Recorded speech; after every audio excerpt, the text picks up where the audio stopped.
Hello, everyone, and welcome to the show. What the? Already? I was just there. I heard the music. I'm just doing my thing, and then I don't know what happened. What happened, Vet? We already got wrecked.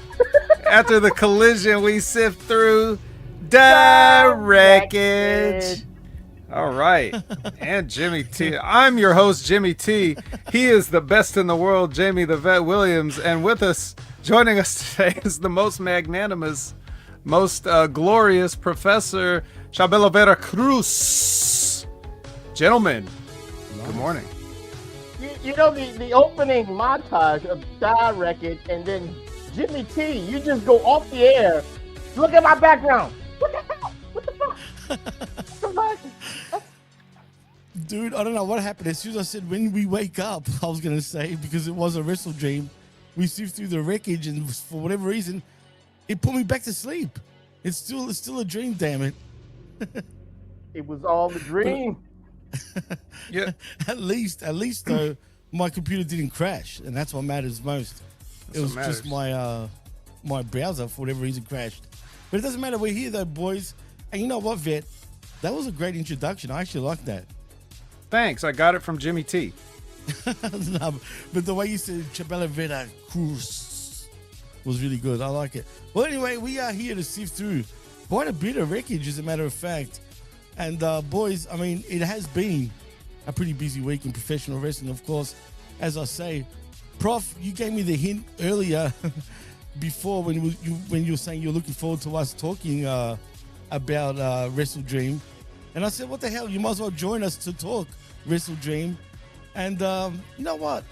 I'll say this before we really get into it. It wasn't that bad, but then again, it got pretty silly towards the end. But that's just me. Let me ask you this, Jimmy. I mean, be honest with me. Be honest with the, all the Haminites out there. How many beers were you drinking watching WrestleDream? Because for you to even start that sentence saying it wasn't that bad, you must have been drinking some Australian ale. What? Come on, I'm just saying. Foster's. Foster's. No, definitely not Foster's. That's for sure. Like I tell you, mofos, a million times, we don't drink that shit here. But no, look, man, I thought it started off pretty strong. That's all I'm going to say. But we'll wait till we get to the the wake me up before we go to the dream. Obviously, I will say this, Jimmy. I will say there is something good we could talk about for WrestleDream, just for a second, guys, and for the Haminites out there. The one thing. My childhood innocence is back because Santa Claus is real. Santa Claus was in St. Louis last night, and he was in a black leather jacket, face painted up, holding a bat. Santa Claus exists, guys. It's real. Christmas is real. That's all I'm going to say. That's a spoiler alert. That is a spoiler alert, but God damn it. What does this mean? I have no idea. It probably means nothing. But we'll get to that when we do talk about it. But let's get into some news, shall we? I mean, look, I don't want to give it a spoiler, but fuck it. I'll wait till later. But what about no WrestleDream news? Okay, no WrestleDream other news. I won't go there. But what would I want to ask you, Vet? How do you feel about Ilya Dragunov coming back and right away becomes your new United States champion, I suppose, is what he was going to say. Absolutely. Having not watched SmackDown, but just hearing about it, I guess, I don't care. And I don't think I would care any more or less if I had watched it. That's not a knock on Dragunov. It's not a knock on Sami Zayn. It's not a knock on the WWE. It's just like, at this point, I'm too jaded to be actually commenting seriously about title changes. No, unless it's like a monumental, critical error, like putting the belt on Hangman, for example, something like that.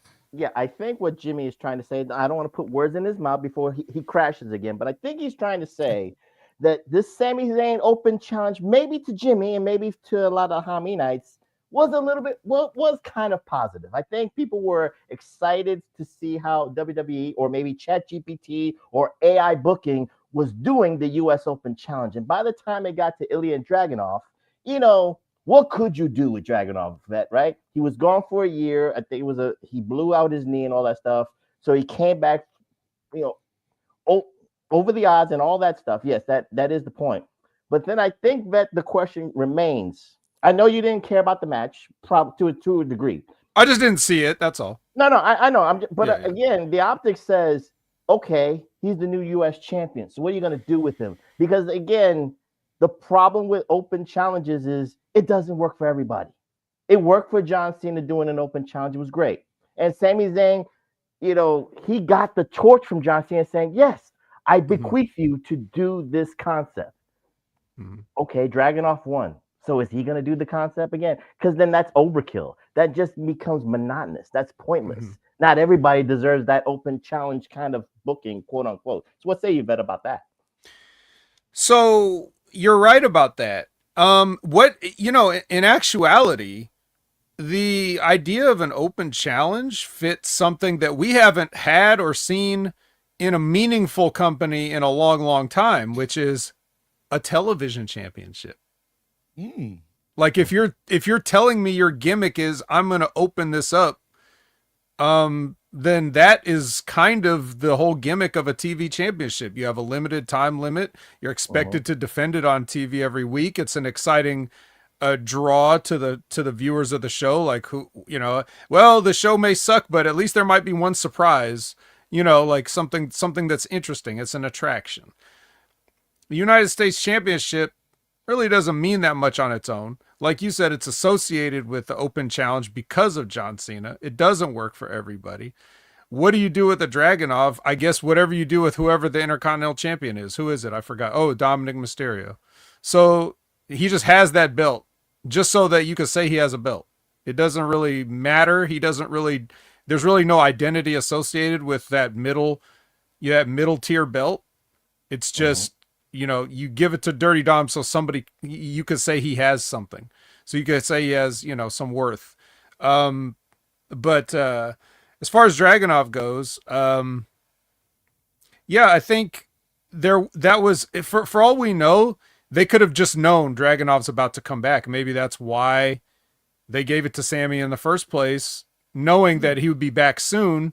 So they could be like, well, this is what we want to do with him. So we'll give this to Sami now to try to put a little meaning on it. We'll tie that into John Cena because it's convenient and, the stars aligned, and then let's do that. So they may have already been thinking about doing this longer ago. It's not like Dragunov just showed up with his bags that night, was like, I'm cleared. They knew, right? You'd have to know ahead of time, okay, how do we bring this guy back? So that could have been the whole reason for instituting an open challenge and putting the belt on Sami in the first place, is just so that he could give the shine to Dragunov and move on to whatever they have next for him. Well, I've got a good segue. Who do you think booked this match? Was it AI or was it Triple H? Prof, I'll ask you first. Could it possibly be AI just randomly said Dragunov is back from injury and here we are, your new US champion? Is that a possibility, you think? Is that even true? Or is the rumors just going crazy? Well, you know what, Jimmy? I can answer this in a different way. Not for Triple H and not for Tony Khan, but just reality right now, Jimmy. Because what does a society like us do right now, especially on X, Twitter, or Facebook? When we all have debates and stuff like that, we go to Grok, we go to ChatGPT just to get the answer. We don't want to do the light work. We have to have Grok to do our light work to get the answer for our benefit. So like you're saying, is this an AI booking? Is this ChatGPT booking? I'm not surprised if it is, because supposedly Triple H is busy in Washington, D.C. making America healthy again, and that's a different story for another day. So if he's using AI for that purpose and on Zoom meetings, then God bless him.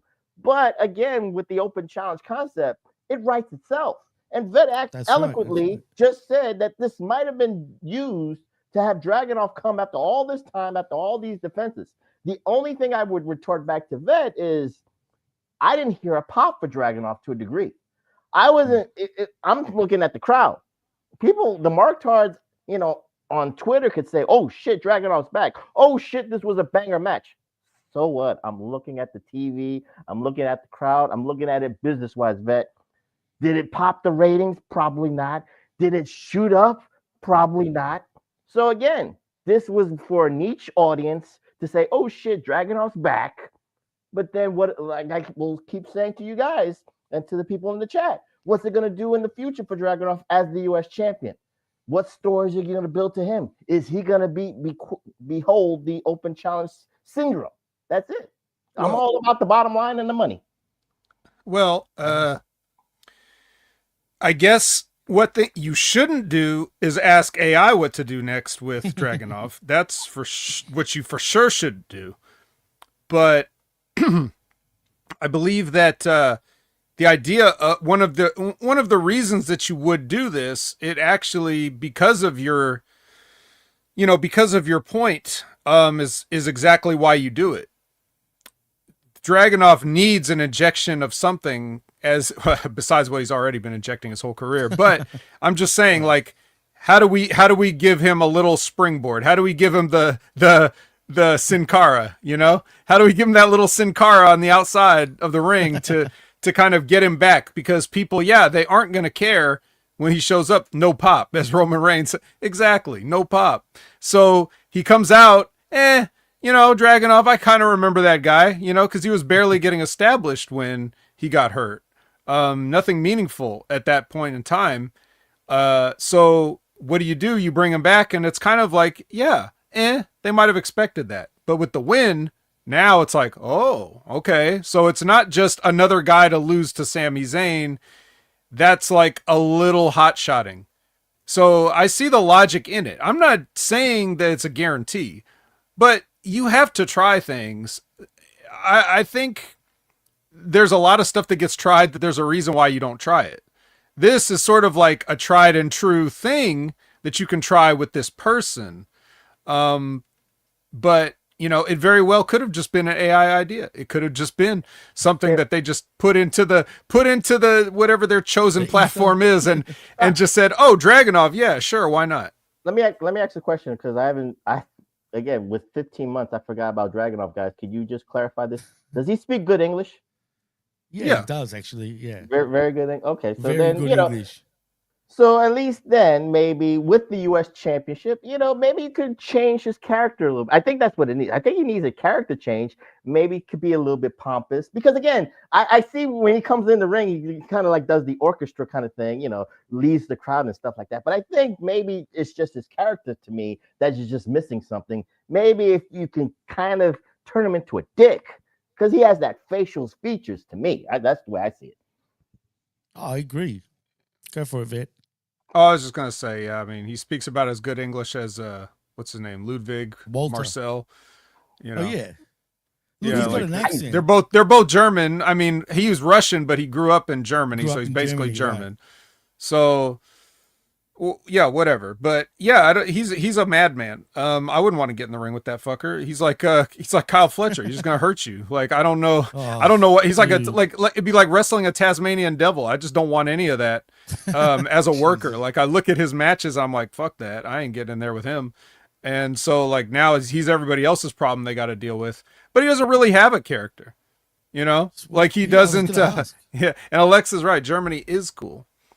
She's from Deutschland, so hello, Alexa from Germany. Yeah, so thank you for joining us. Yeah, he doesn't really have a character. He's just kind of, what do the kids say? A lot? I don't know. That's basically the best way I could describe him.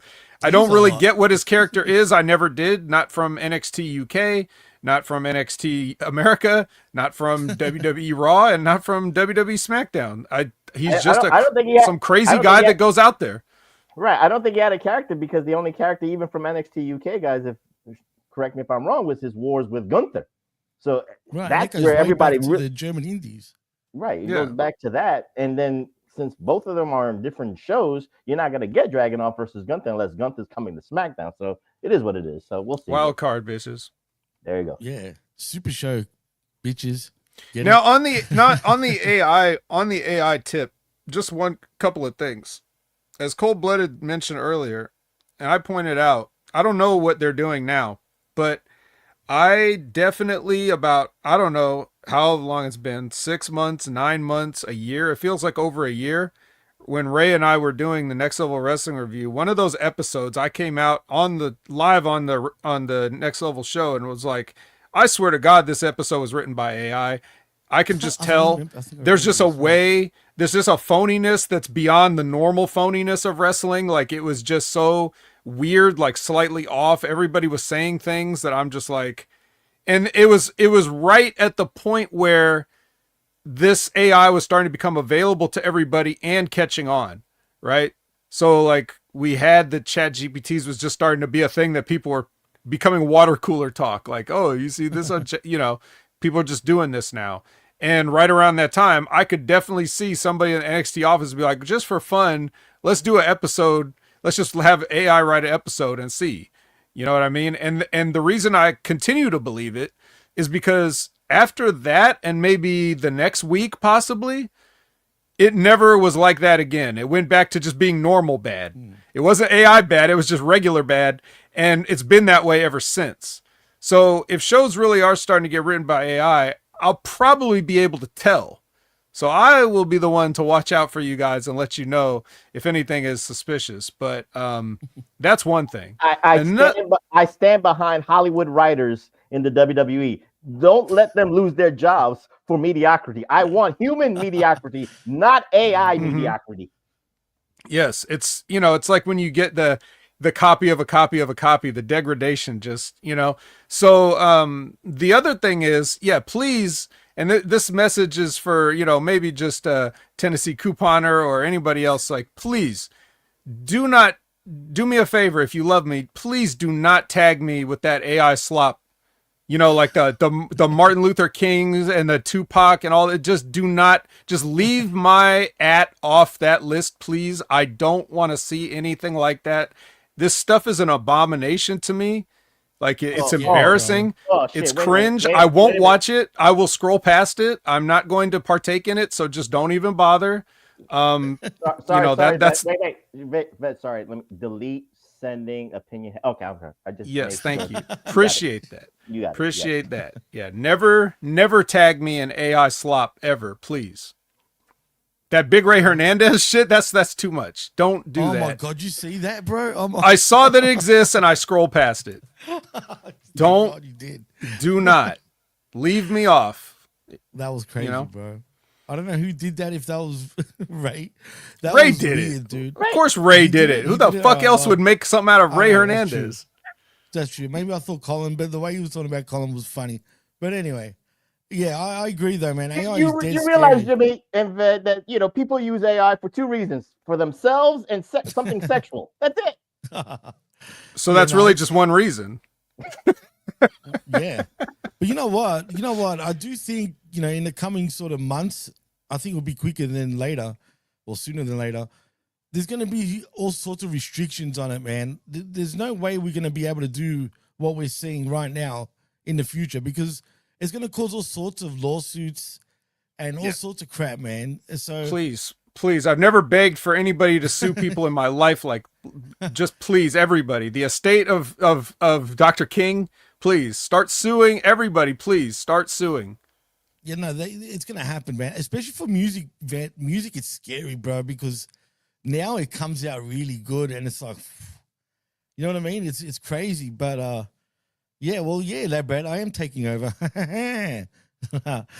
But yeah, no, and it's freaky. You shouldn't be able to have that sort of power, because it's going to destroy everything on television, including movies, the wrestling. Imagine you booking whatever you want, right? James Cameron warned us in 1984, and we still went to the direction of AI, and we still go into the direction of AI. That's it. You want the money, you want the power, but you don't want the responsibilities, and it will just keep going like this way.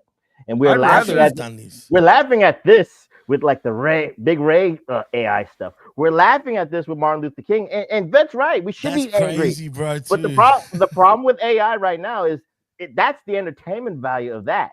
But then remember, AI is going to we already seen this, guys. AI is being used for mind manipulation, is being used for misinformation. Someone could just do an AI of someone shooting somebody killing somebody, somebody extorting somebody, and all that stuff, dude. and you just don't They're know gonna if it's fool us real. like that, dude. Right. Exactly. That's exactly what they're gonna do. 100%. And that's why, like the Charlie Kirk stuff. I don't want to talk about it. And Jimmy, and I think AI was the reason for bad dirt sheet news on Jacob Fatu too. I'm just saying. Probably. I mean, shit. And apparently the Survivor Series card, got leaked out, for example, right? Thanks to Uncle Dave Meltzer, where he's putting all these things on the line to make sure he's right. And I think I'm going to call bullshit. Anyway, so I'm not even going to ask you guys about that. But in other news, though, let's get away from the AI stuff. As we all know, Britt Baker has been absent from AEW since, this past November. And during her time away from AEW, Baker has been keeping in physical shape for a potential return, while reports of her trying to get out of her contract to join WWE were debunked. Dave Meltzer reported earlier this week that Baker recently removes all references to AEW from her social media account. I saw that for myself also here, Vet, and I see you laughing about it. Because the first thing that popped to my mind is she's out. She's still out for a while, going to be out for a while because she has to work on Jacob Fatu's teeth. I'm sorry. I popped myself. That's why he's out till 2026. That's right. He's out. Baker's out. They're gonna be holed up somewhere getting this done. Jeez, we preach. Undisclosed location too. A local medical facility. A local dental facility. Shit, man. Ow. Okay. They gotta fly Britain on the WWE private jet for this thing.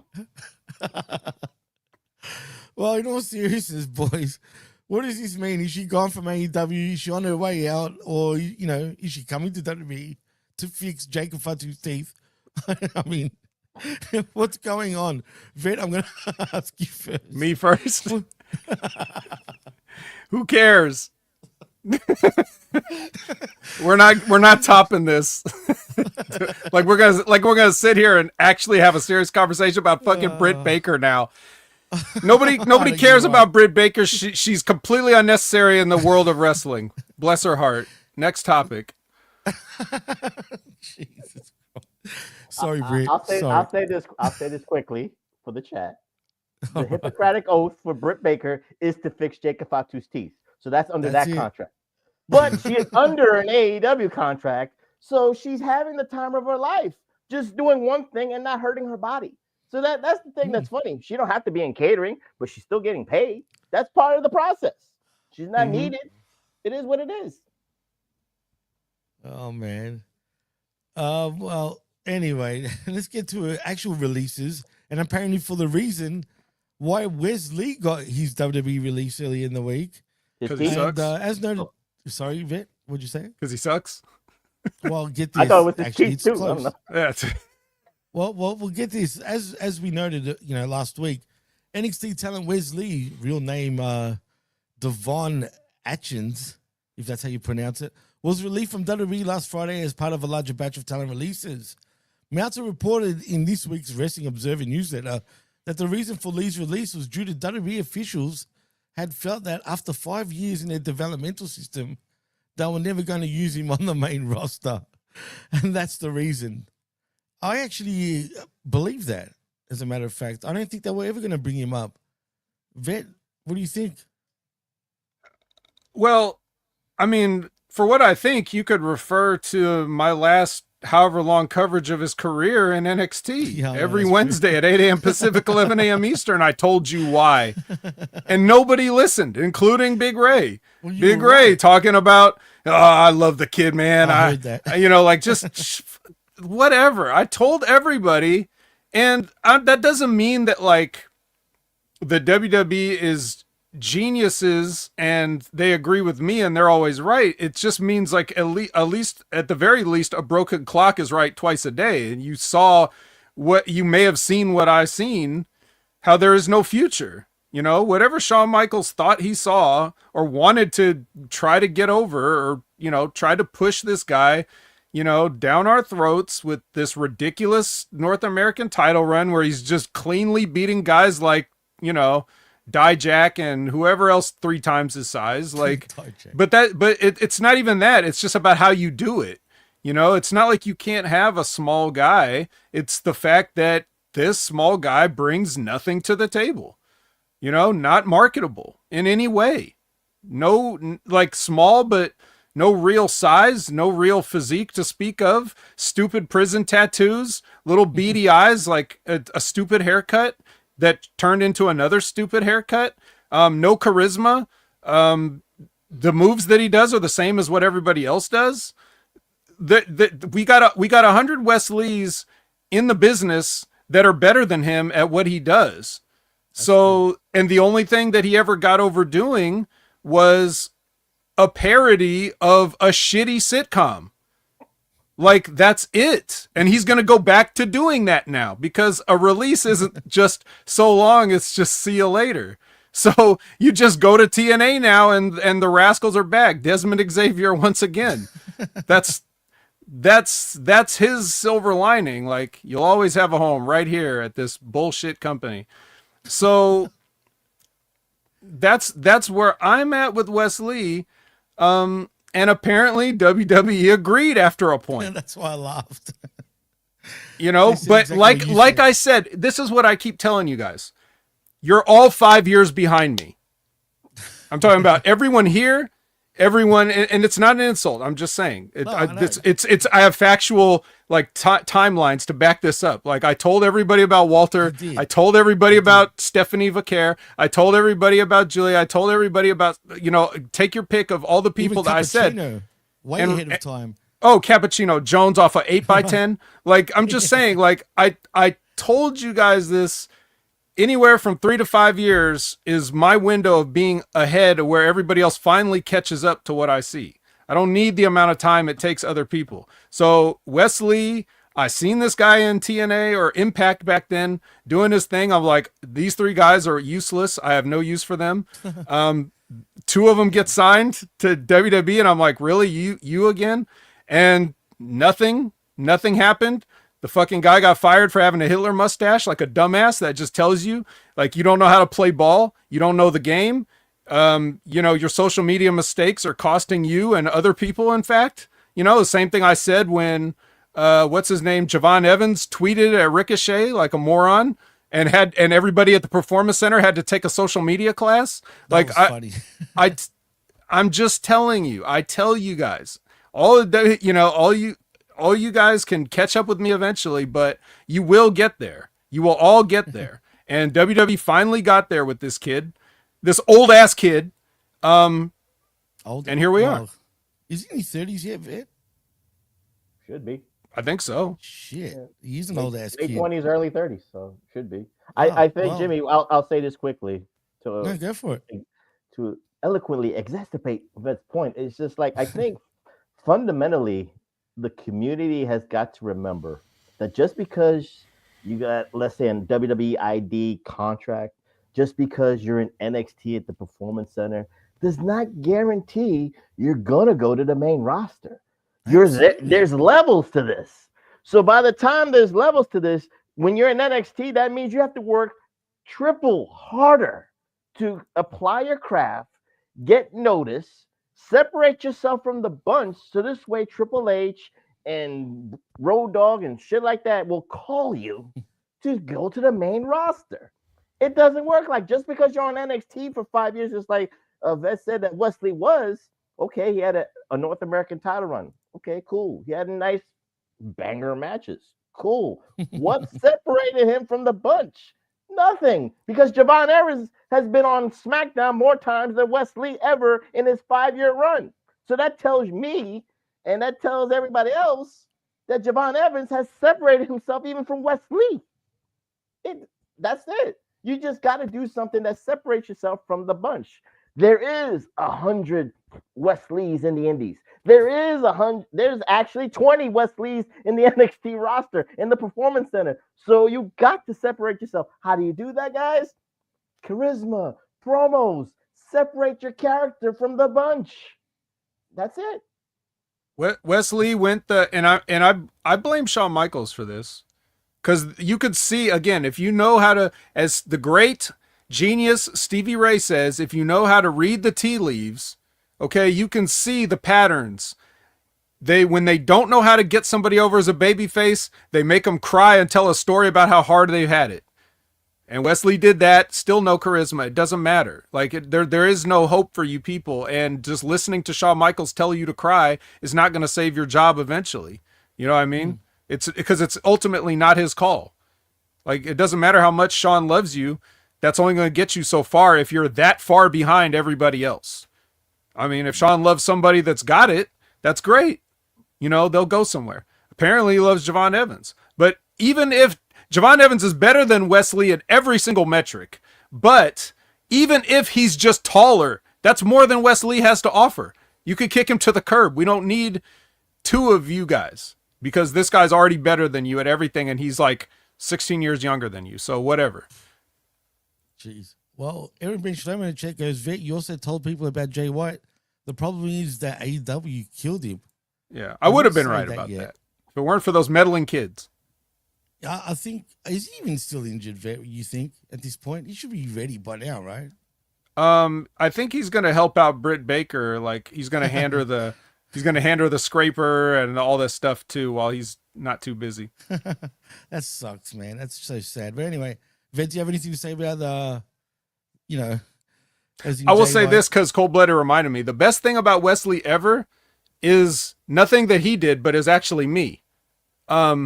Because I named his finisher this, because we always talk about guys doing flips and stuff, and his move, the cardiac kick, is him literally just doing a flip, and he hits you with his feet, and it's like the guy goes down and takes a 3 count. So the best thing ever about Wesley was me naming his move for him, and that isn't even real. It was just a joke I had. Well, speaking of jokes, kind of, well, for me anyway, apparently the Inspirations TNA contracts have expired and are currently working without contracts. Vet, I'll go to you again because you're the resident, TNA guy here. Are they worth keeping around at this point? I think their voice sucks, me personally. Not because they're Australian. I've just never been into them. Are they worth anything to either TNA or maybe possibly going back to WWE? You don't remember what Vet said about the Inspiration 5 years ago? He said it already. It's 5 years later. Yeah, he wasn't really a fan of them ever too, but yes, I was. Point, you weren't. No, you weren't. Yes, I was. No, you're confusing me with you. Don't ever do that. With all due respect. No, is the Inspiration worth keeping? Yes, they're languishing and they're useless in TNA. They should definitely be back on Raw or SmackDown. They're more entertaining than almost anybody that's already there, in their own way. Because the only person that's doing what they do is Chelsea, but even she is doing it in a different way. She's doing it with a different flavor. They're a different kind of comedy. So I think there's definitely room for the Inspiration. They're a fun team. They're an attraction team. They don't work like anybody else. You could stick them in any scene and liven it up. They'd be perfect people to pitch products, which is all the WWE is about now. It's like, just, yes. What are you doing wasting your time in that closet called TNA? Get these girls some money. But maybe because they're both moms now, maybe TNA was an attractive option to stay active, but not as on the road, Right. Like you're able to work less and still be active. So I think that could be a big part of it. And that's another thing that fans don't really take into account in some of these things. Like some of these things are like, we look at it as like a downgrade or slumming it, but it's really like of convenience, So if they, for example, if they saved all their WWE money and now they just get this TNA check and that's good enough, then they're probably doing fine and they get to work. But if they don't care about going on the road, which even what's the road in WWE anymore these days? True. Can't be that different than TNA, really. Sure. So actually, Vet, I don't mean to interrupt you, but WWE has added more house shows, especially in November. They have. So they are doing that now. I think they're seeing I don't want to say the error of their ways on that stuff, but TKO has got to understand that you need to apply your craft a little bit more and make a little bit more money. It's all about the money. They're also seeing the errors of the performers in the ring every time they fuck everything up. Oh man! But you're right about the inspiration again with both of them being moms and stuff like that. Both of them on Instagram and TikTok, so they can supplement income in various ways. So, is it a necessity for them to go back to the main roster? No. Maybe they can be a necessity for the NXT and the Performance Center because again, they've done that. They could be in one locale and do the same thing. I think the main roster is I don't want to say beneath them. It's just not a priority for them. But I think NXT would be a nice place for them to hone that comedy, like you said. Wow, that's a big endorsement. I would. Here's the reason I would like if I'm working for WWE, like in the office, the reason I'm advocating for the inspiration is because we don't have that. Like, is there even one woman's tag team that's a tag team, not just Raquel two people put together? Roxanne. They're two people put together. True, but they've become, I think, a team. Nope. But yeah, you're right. Sorry, you're right. They don't even have a name. They're Judgment Day. Yeah, the inspiration is really that conglomerate right there. They're a real tag team. True. So even just having that, having somebody that's a dedicated tag team kind of means something, and we need more of that. But there aren't many. There are hardly any that exist. Every woman is just two women slapped together. Like every woman's team is two women slapped together, and that's fine. But it kind of is silly to think that you need a tag team division if you don't have anybody that's even in a kayfabe sense volunteering to be a team for your company. So that would give them right off the bat something different. We have two women who are a team with a team name, and they're Australian and they're funny and they can do whatever. They can work any kind of match. They can be serious in a match if they want, but they're actually more serious as baby faces than they are as heels. So whichever way you have them work, you get a different match out of them. That's why they're so, and when they're heels, the fact that they kind of suck in the ring at times mechanically works to their advantage because it gets them heat because it's like, man, you girls aren't even good enough to be in here competing, So it's like, it all works if they're heels, but as baby faces, people overlook that just like they overlook Jey Uso's work and stuff like that because he has a catchphrase and he's kind of over. So that's what I would advocate for if I'm, But we gotta do we have any real news? Because this is kind of dragging on a bit. I wanted to get into. I know there's a lot. That's another thing. Do you guys want to talk about the Vince McMahon incident in court, or just forget that? Anyone got anything to say about that? I don't. Is he going to jail? No. Move on. He's not. All right. And do you guys want to talk about Andrade's possible 1 year no compete clause? I don't know how true this is. Is there any truth to this, guys? If you just want to touch on it, if not, we can just move on. Read the fine print. Read the fine print of your contract. Make sure your lawyers look at everything, because if you thought that you had a loophole, then you're dumb. That was the thing. If Andrade thought I should fail some drug test or wellness policies, and that's my exit out of the 90-day no compete clause.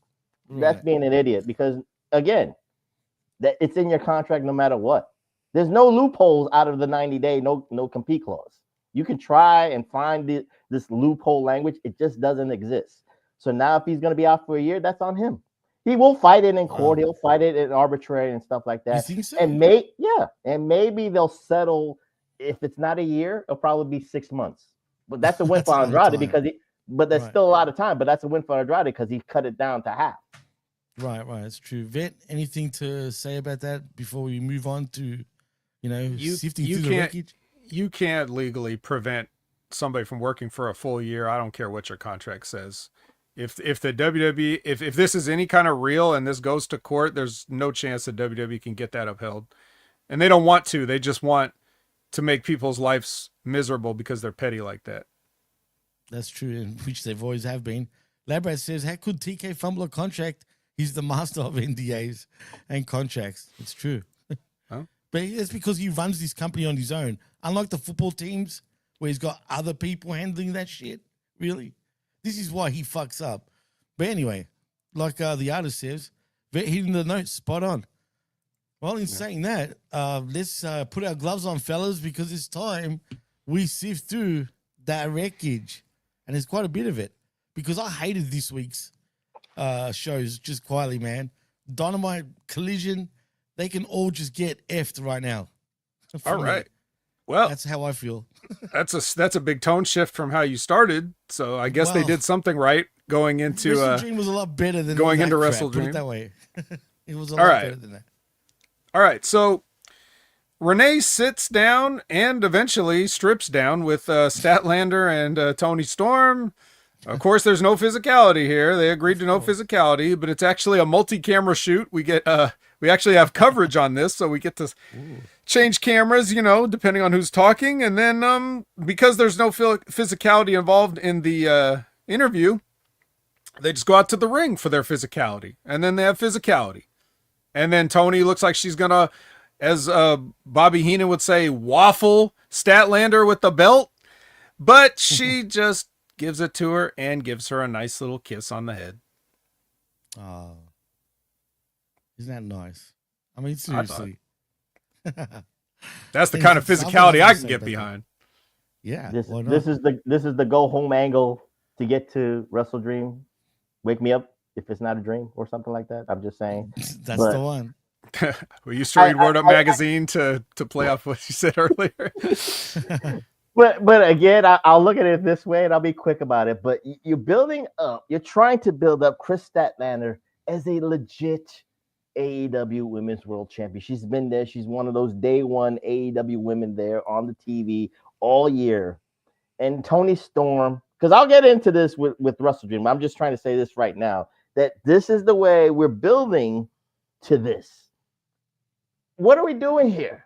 Was Toni Storm, upset? She wanted. She said in the I think it was this one or last week, I felt freedom losing the title. Right? That's what she said. I felt a sort of freedom.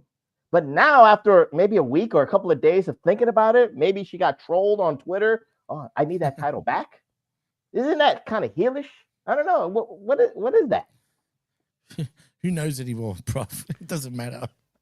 Yeah, seriously, who knows? I certainly don't know. The only thing I can say is, on the one hand, to build up one championship match, you're setting guys on fire. So I guess we need to balance it out the other direction. Yeah, we have to go so boring that we can't even have anything to say about it in a review. So Little Brooks Jensen is I'm not even asking Jimmy what he thinks. Little Brooks Jensen is carving a block of wood into nothing because this motherfucker probably can't carve or whittle or anything else. No wood shop. They probably took that out of schools before he even got to high school. So he's there, with his little knife that he doesn't carry to the ring, hacking at this block and thanking the Young Bucks for I don't know, bringing back the Jurassic Express. I don't really get his point, and I don't care. Well, at least we saw Luchasaurus growling. Yeah. I mean, come on. GOA versus the Hurt Syndicate. Okay, this was all right. It was all right. No. Look, I'm looking at it like that way. Huh? Okay, take it away, Prof. You got a tag team match, but then we know we have a Wait a minute. The week before, I know that's true. The week before, who said it? It will rot my brain. Lab Rat said it will rot my brains as I'm trying to think about this logic. But again, the week prior, we had a street fight trios match on a Dynamite, which was okay and stuff like that. Now we have a tag team match straight up to try to get into a straight up trios match for WrestleDream. My brain is hurting. It really is hurting. And then, okay, well, we were trying to get GOA over with this storyline. We are trying to get GOA some sort of credibility for the demand and for Ricochet. I don't know. Again, this is where, Jimmy, you talk about AI and ChatGPT booking, but Tony is really pressing that button a lot for this storyline. That's the big macro picture. Jimmy is frozen. Yeah. So while we wait for that to thaw out, yeah, that's the macro picture there that you just laid out as far as like how are we supposed to get into this booking. On the micro, in the micro picture, I noticed that in the finish of this match, MVP slides his cane into the ring for no reason whatsoever. Because it wasn't used. Well, I mean, yeah, it was there. Like he was giving it to his team who didn't need it, but the referee was looking right at it. So all the cane did was distract the referee, and that caused Ricochet to hit Shelton Benjamin with the spirit gun, and Bishop Khan pinned Shelton Benjamin after Ricochet hit him with the spirit gun. Now, I'll remind you in case you didn't watch this show, and thank you very much for that. I don't blame you. Ricochet is just the manager on the outside here. He's not part of the match. So this was just the spot. And so basically MVP cost his team the match when it made no sense to do so. His team was on top when he's... Another macro or micro for me, when I look at this optically, Vet, and please chime in on this. But again, the Hurt Syndicate, since they've been in AEW, have been dominant. They were already instantly the AEW World Tag Team Champions. And we've heard, you know, newsworthy or not, that they've had like this creative booking, you know, control, if you will. Mm-hmm. Now, again, well, like I said, on the micro, GOA is supposed to benefit from this storyline, which they did to a degree, that Tonga Loa got the pin on Shelton Benjamin. But who did they pin? Shelton. Would have been better in the micro that I hate to keep saying that word, but would have been beneficial optically. Even if it was the Kane, even if it was Ricochet doing heelish shit, Bobby needs to take a pin, or is Tony really gonna save Bobby for something bigger? Maybe in a singles capacity, because Bobby has been well protected. Shelton's been the fall guy for all this run. I guess what else could you do? I mean, that's just kind of what you have to do. But at the same time, if that's your goal is protecting Bobby Lashley, then maybe you shouldn't have spent 80% of this match getting the shit beat out of him. Because that's what happened. They tossed Bobby Lashley around like he was Wes Lee. I mean, there's no other way to say it. If you go back and watch it, that's what happened. So not only does his finish suck, but I mean, the match didn't make sense. The match had no psychology. And I'm just telling you guys, like, if you didn't watch it, the way this finish went down, this is how I would book MVP turning on his own team. That's how bad it was and how little sense it made. Because that's not what ended up happening. It's just how it looked like it was going to happen. So that was weird. But importantly, I guess, GOA gets a win. And this is still not settled, apparently, because we got a match at WrestleDream. So for what? I don't know. Number one contendership? Well, we'll get there. We'll get there. And Jimmy got here. I changed internet connections, man. Ridiculous. All right. Do I seem better now? A little bit. You seem a little bit better. You look sexier. You look sexier. Just keep it on this one. You look sexier. Anyway, continue on. All right, so we got some footage of the Darby attack at New York Comic Con, and the only difference in this, as opposed to the other footage we saw from last week, was they showed a little bit of Tony and RJ off to the side looking scared as Darby was getting hauled away. He was afraid for his life at Comic Con. Fear for his life, definitely, and now we know that RJ City also fears for his life. So there was that. Speaking of that, so that's the lead in. That's your catch up for the undisclosed location, right? Where, once we get done with filming this little thing, then that's when Britt and Jacob can go in there and, handle their business. But for right now, it looks to be some prison visiting area with the glass and everything, and the phones, right? Or did they have the phones even, or was that not? Am I imagining that? It looked like one of those prison visit centers, like San Quentin and stuff like that. So, they did the phone thing. Visually, I'll say this, and I'll give AEW some praise, guys. So, newsflash on this one. Optically, it looked good. It kind of like reminded you of, let's say, Lucha Underground. Like, you hear that mystic music playing in the background, and then all that stuff. Again, you got cameras and all that stuff. I kind of dismissed all that stuff. And they're hyping up the match so much. They're hyping up, and what John Moxley was trying to say is how much he loves Darby Allin, how much, everything. And I will keep harping on this for the Haminites. All this was for Darby Allin to get that World Heavyweight Championship. And this segment really proved it. It just was 100% proof that Hangman should never be the champion, even though Tony Schiavone says he's the greatest world champion of all time in AEW history. It was never meant for that. This segment was all about Darby. This segment was all about Darby getting that push to the next level. And, of course, the Death Riders, they set a trap for him in that prison. Wow, what a shock on that one. But, again, it was a nice, optically, looked like Lucha Underground. It looked very cinematic, and I like the whole gimmick of that.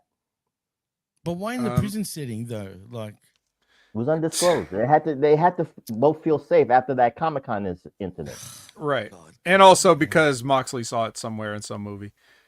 So, now I want to ask you this because I talk about this all the time, how it takes me out of it. If you want it, when they want to do this cinematic bullshit, the music. No. Like you can't trust people to sit here and watch this if you don't have, as the character from Forgetting Sarah Marshall would call it, ominous tones.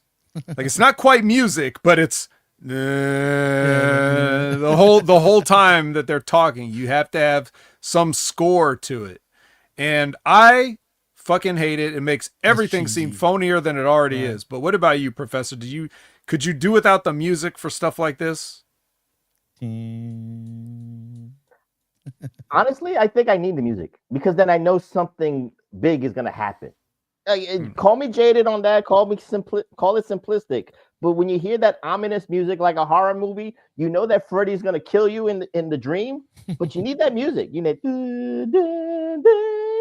and then he's gonna kill you. But again, with the music happening, then you know something climatic is gonna happen.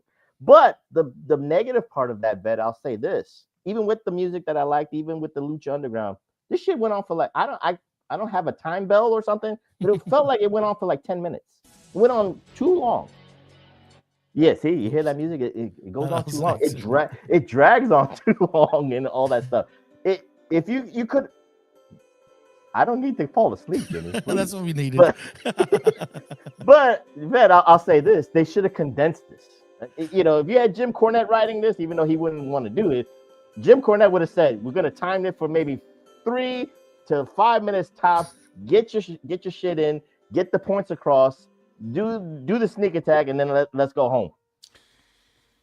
Well, I can't believe I'm going to do this, but because I would throw the whole thing in the trash, but just to play devil's advocate or whatever, no, you can't do that because then it's going to be rushed. Like the whole idea of using this music and everything is to build the tension. If you don't build enough tension, then the attack at the end doesn't mean anything. It doesn't mean anything anyway. That's not what I'm saying. I'm just saying like they did it correctly wrong. If that makes sense. I don't know how else to say it. If you're going to do a cinematic thing, you got to do it right. As it would appear in a movie. If you cut it too short. I get what you're saying, but I think they were dragging on saying the same thing 3 different ways. That's what John Moxley was doing. Maybe you could have just said it the same way twice, not 3 or 4 or 5 different times. That's what I'm saying. Right. Or script yourself a better, more coherent thing and don't use AI. So anyway, of course, eventually Pac shows up in the pod behind Darby and beats the shit out of him and smears his blood all over the glass because, that's cinematic. Cinematic, bro. See, when you're bored, right, and you're watching, I think it was Batman, The Dark Knight with Batman and the Joker in that prison scene, you could see that. That's where John Moxley got the idea. It was all John Moxley watching The Dark Knight. Well, apparently, no, it was a reference to another Australian movie. I can't remember what it's called. I read it. Someone posted about it, but I forgot. Stop watching Australian movies, John. It was another Australian movie. I kid you not. He's got an obsession. Oh, no. It was Heath Ledger. He was channeling from Dark Knight. You're right. As a matter of fact, there was a Batman reference, but he was playing the Heath Ledger character or something like that. Yeah, it was the Joker, Dark Knight. Right. Batman exactly. and You're right. Joker. Yeah. Well, in that scene, there was no glass and there was physicality. So he didn't even do that right. Whatever. It doesn't matter. Let's go from that. Let's go from that to the opposite of that. A cold, meaningless match. It's Claudio versus Roderick Strong. That's what we want to see. To our appetite is wet. Now we're here to eat, and this is what they give us. I'm not even gonna attempt to watch this fucking match, bro. And better yet, the finish was Roddy trying to attempt a high knee, right? His classic high knee, the Harley race, but when he goes for it, Claudio pops him up, hits him with a European 1, 2, 3. That looked good though. I'll give it that, man. Looked good, but I was surprised anybody doesn't just kick out of any European uppercut, considering everything else they kick out of. I got one question, because just pull it right here. There's something about this match that confuses me, but it's not about the match itself. It's just more of the optics. Roddy and Marina Shafir are married, right, guys? That's right. AEW always blurs this line of things that happen behind the scenes, but how many references have we had of Roddy and Marina? There has been actually a couple. But why hasn't it played out? I mean, that's the question I have. I mean, Roddy could be in this nice program against the Death Riders, and you have his wife on the side of Jon Moxley, on the side of the Death Riders. You could do something. Well, I don't know if I'm writing for AI, but Roddy trying to save his wife from the shackles of Jon Moxley's brain manipulation. I'm just saying, it might not make money, but at least it's something that you could do for Dynamite and Collision. Are you saying that this is a new version of Mario Brothers where she's Peach and he's Mario to save the princess? Is that what you're saying? Well, Jon Moxley's Donkey Kong, you could do that too. Whatever. Or Bowser. He is hairy and primate-like. That's definitely true. Yeah, why don't they think of things? That's the basic question. We could just end our entire podcasting career with that. AEW doesn't think. Okay, we're out. So, yeah. Anyways, that's great. You know what else is great? Don Callis family birthday dinner. This is what we need. Talk about cinematic, right? I mean, come on. Yeah. Which I do like the part where Okada presses the button during Takeshita's, portion of the speech. It's oops, sorry, wrong button. That was cool. Yeah, new IWGP champion Konosuke Takeshita. They will just roll over. Bro. They will just roll over and die for anything to. What the hell is going on, Vet? I was going to bring that up earlier in the news, but there's no point. But now that you brought it up, I can't believe they fed him everything, dude. He's the man of New Japan right now. Well, apparently he's signed. Yeah, I saw that too. How do you sign 2 different contracts? How does this work? Where was fucking Fightful Select on this one? It's true. I didn't see no report on this. I knew about that, and I don't understand how that works and why he signed with New Japan and signed with AEW. I mean, who gets first dabs? Obviously Tony, because he's the one that's brokering this stuff. Yeah, but he's got a separate contract with New Japan Pro Wrestling, though. But probably the contingencies is more dates of AEW, and then do certain things that will be more to Tony's liking. Tony's got the leverage of this partnership. Well, you got to be realistic about that. I think what's going on here is that Tony is finally trying to give back from everything he took. Right now, so. And yes, because to him he thinks he's being, to use a professor word, magnanimous. The reality is, I don't think the Japanese fans really like or accept Takeshita. Not in like the New Japan fans. They probably just look at this as like they see it for what it is, which is like, oh God, this guy, like right, the outsider, the DDT guy. They're not really like down with him 100%.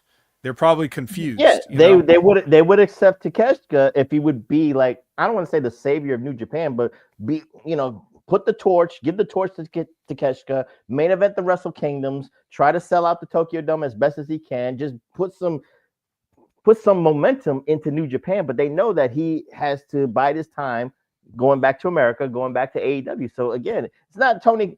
Yeah, Tony Khan is being magnanimous. Tony Khan is trying to be gracious. But again, Tony Khan is sucking the life out of New Japan, but I call it karma because New Japan did this to ROH in the 2010s. It's karma. You know what? Yeah, and right. also, thank you, Malaka. Appreciate it. and also you have to look at it from the other point of view. New Japan is in bad shape, and it's not just because of AEW. It's actually the other way. New Japan can't afford to pay these guys what they need and want. And Tony will do it. So they're basically like offloading salaries. Like New Japan can't even afford to pay their stars anymore. You know, they can't afford to pay Okada what he deserves or what he wants. So they're probably saying in like a situation like much like Bret Hart and WCW, they're like, go get your money because we can't give it to you. Go get your money there. And at the very least, the mention of New Japan on their television will hopefully possibly bring some overseas eyeballs over here. It won't, but it's better than doing nothing at all because we're bleeding, you know? So it's not even a question of Tony stealing the talent. It's a question of he's taking in refugees at this point. That Japanese economy after COVID and the pandemic, yeah, they really have taken a toll for the last 5 years. And that's partially, and part of that is on New Japan because the crop of talent they were getting, they suck. They just suck. The young guys ain't it. So it's just an unfortunate situation all around. It's not like devious as people make it out to be. It's just the reality of the situation is what it is. But Takesha's not going to be something that turns it around either. Because the fans, the Japanese fans play along with the kayfabe to the highest degree, but even they can see through the booking, right? So they know what this is. Anyways, Don Callis introduces Mark Davis, Josh Alexander, and Hechicero to take on the Omega Express. Is that a train? They ran a train on my patience. Let's put it that way.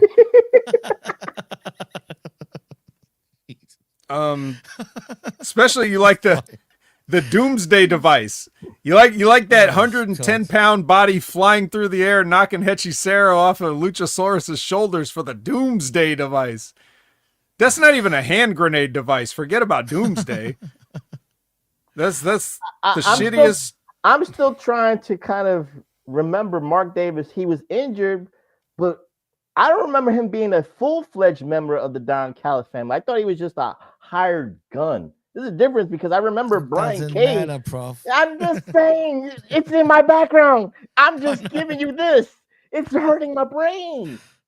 Mark Davis was hired gun, and Don Callis like chewed him out on TV before he got injured. And then, of course, now he's a member of the Don Callis family. And then, pause for what? I'm just saying. Well, I guess the train comment, but neither here nor there. But I'm just saying, Jimmy, you know, Brian Cage is supposed to be a member of this Don Callis family. He's not even being used. He's with Britt Baker trying to fix Jacob Fatu's teeth, too. I don't know what he's doing. Or is he trying to save everybody in Christianity getting blessed? He's saving Zoe Stark. He's saving her soul, getting blessed. You want to talk about shit going on behind the scenes? I'm just saying there's certain members of the Don Callis family that should be on TV, and Brian Cage is one of them. Not Mark Davis. Davis. The worst person in the history of wrestling. Not to go backwards, but with this match of the Omega Express, remember, everything is about Kenny Omega trying to trust the scapegoat. It's not about Luchasaurus. It's about Kenny Omega and the scapegoat because of the history that both of them had, because it was the scapegoat that injured Omega in the first place that they never, they're trying to acknowledge that part. Even though they can't acknowledge that it was Kyle Fletcher that injured Kenny Omega weeks ago. They didn't want to have that match. And then Andrade attacked him, but then they can't acknowledge that because of the, no compete clause issues. So now we got this. The Don Callis family. It's all go back to Don Callis. I love it. I love it. 10 stars. As for Brian Cage, I don't even know where he is. Did he tear his tricep spiking his hair or something? Like what happened? Probably. Jimmy's got the news on that, right? Jimmy, you got all the news. No, it doesn't matter. Him And Wardlow can just go be hurt and big for no reason somewhere else. But the Young Bucks run in after this, of course, and then they get beat up. Jamie Hayter versus Dark Sky. Wait a minute. Whoops, wrong thing. What's that? Yeah. Yeah, even with Dark Julia out there, we get a Haterade for a strong win for Jamie Hayter. Of course we did. And Tecla's talking again. I can't stand it, bro. I can't stand it. Although, anyway, we'll get to that. Doesn't matter. All right. Later on.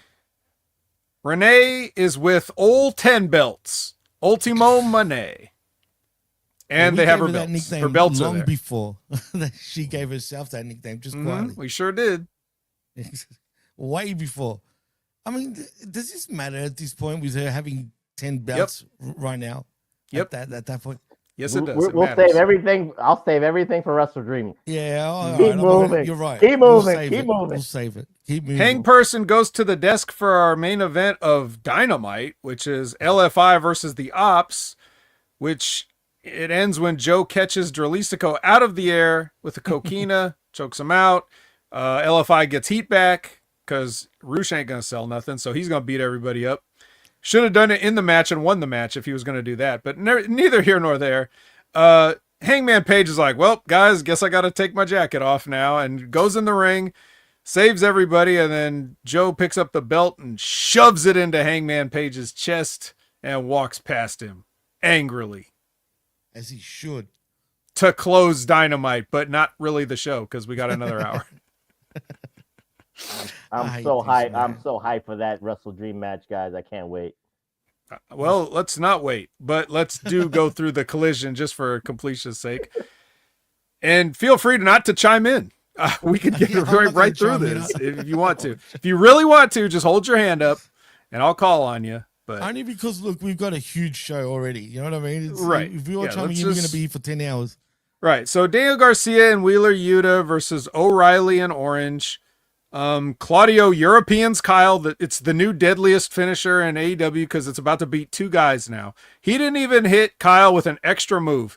He just Europeans Kyle, rolls him in, and Garcia pins him. So that's all you need. One European and one and done European now. He's been training that arm. Don't ask how. And then the Death Riders come in and clean house, and then Darby staggers out from that beating he received earlier in the prison, and Claudio runs down and gives him a European, but he will not stay down for this. He's going to crawl to the ring. He's going to crawl all the way to Moxley's feet. And then they've got the AEW flag in the ring. You know, the same exact one that he planted on Mount Everest. So what, he planned it and then took it with him? What the hell? So he went back, grabbed it, and brought it to Dynamite. Oh, climbed it again off camera, off site. Mm-hmm. Yeah, okay. Yeah. Undisclosed location, and no one knows where. No one knows where. So. And then John Moxley gives him the DDT on the AEW flag. Oh, the symbolism. Oh, the artistic interpretations. Oh, my God. Ooh. A DDT on the flag. Wonder what that means. Megan Bayne with FTR. A Megasis promo? We get a promo from the Megasis? Don't do it, actually, is my advice on that. Don't do it. And then Stoke talks, and I'm like, okay, do that. And then Axon talks, and I'm like, okay, don't do that. And then Jet Speed and Cameron Gale are up on the video screen, and they have a rebuttal, but then they pull an MJF and appear magically in the ring when they were just on the screen and attack the heels. And that goes right into a match of Megan versus Harley Cameron. And this time for once, Harley didn't kick the shit out of Megan Bayne for 10 minutes, but she did kick out of the old finisher, whatever the Heaven's Fall or whatever it was called. But Then she did get the Liger bomb, and that's going to be enough to even beat Harley Cameron. Yes, Professor. Just a quick question. I'm remembering again, just guys, just a disclaimer. But we're swaggy P these days, actually. For some weeks, it's been Willow Nightingale coming into the face of Megan Bay. Just saying, Vet. Now you can move on. Okay, I will. Eddie Kingston and Hook. Yeah. They're inviting somebody to the tailgate party to get this work. Let's see who shows up. Alicia Toot is with Gay Times. I'm sorry, no, it's Max Caster and Anthony Bowens. And wait, did you trademark that name, Gay Times? Because that is good. No, the magazine actually. The magazine has it. Yeah. But I think they only have it copyrighted for the magazine. Maybe for wrestling, they might have to do a World Wildlife Fund thing, share.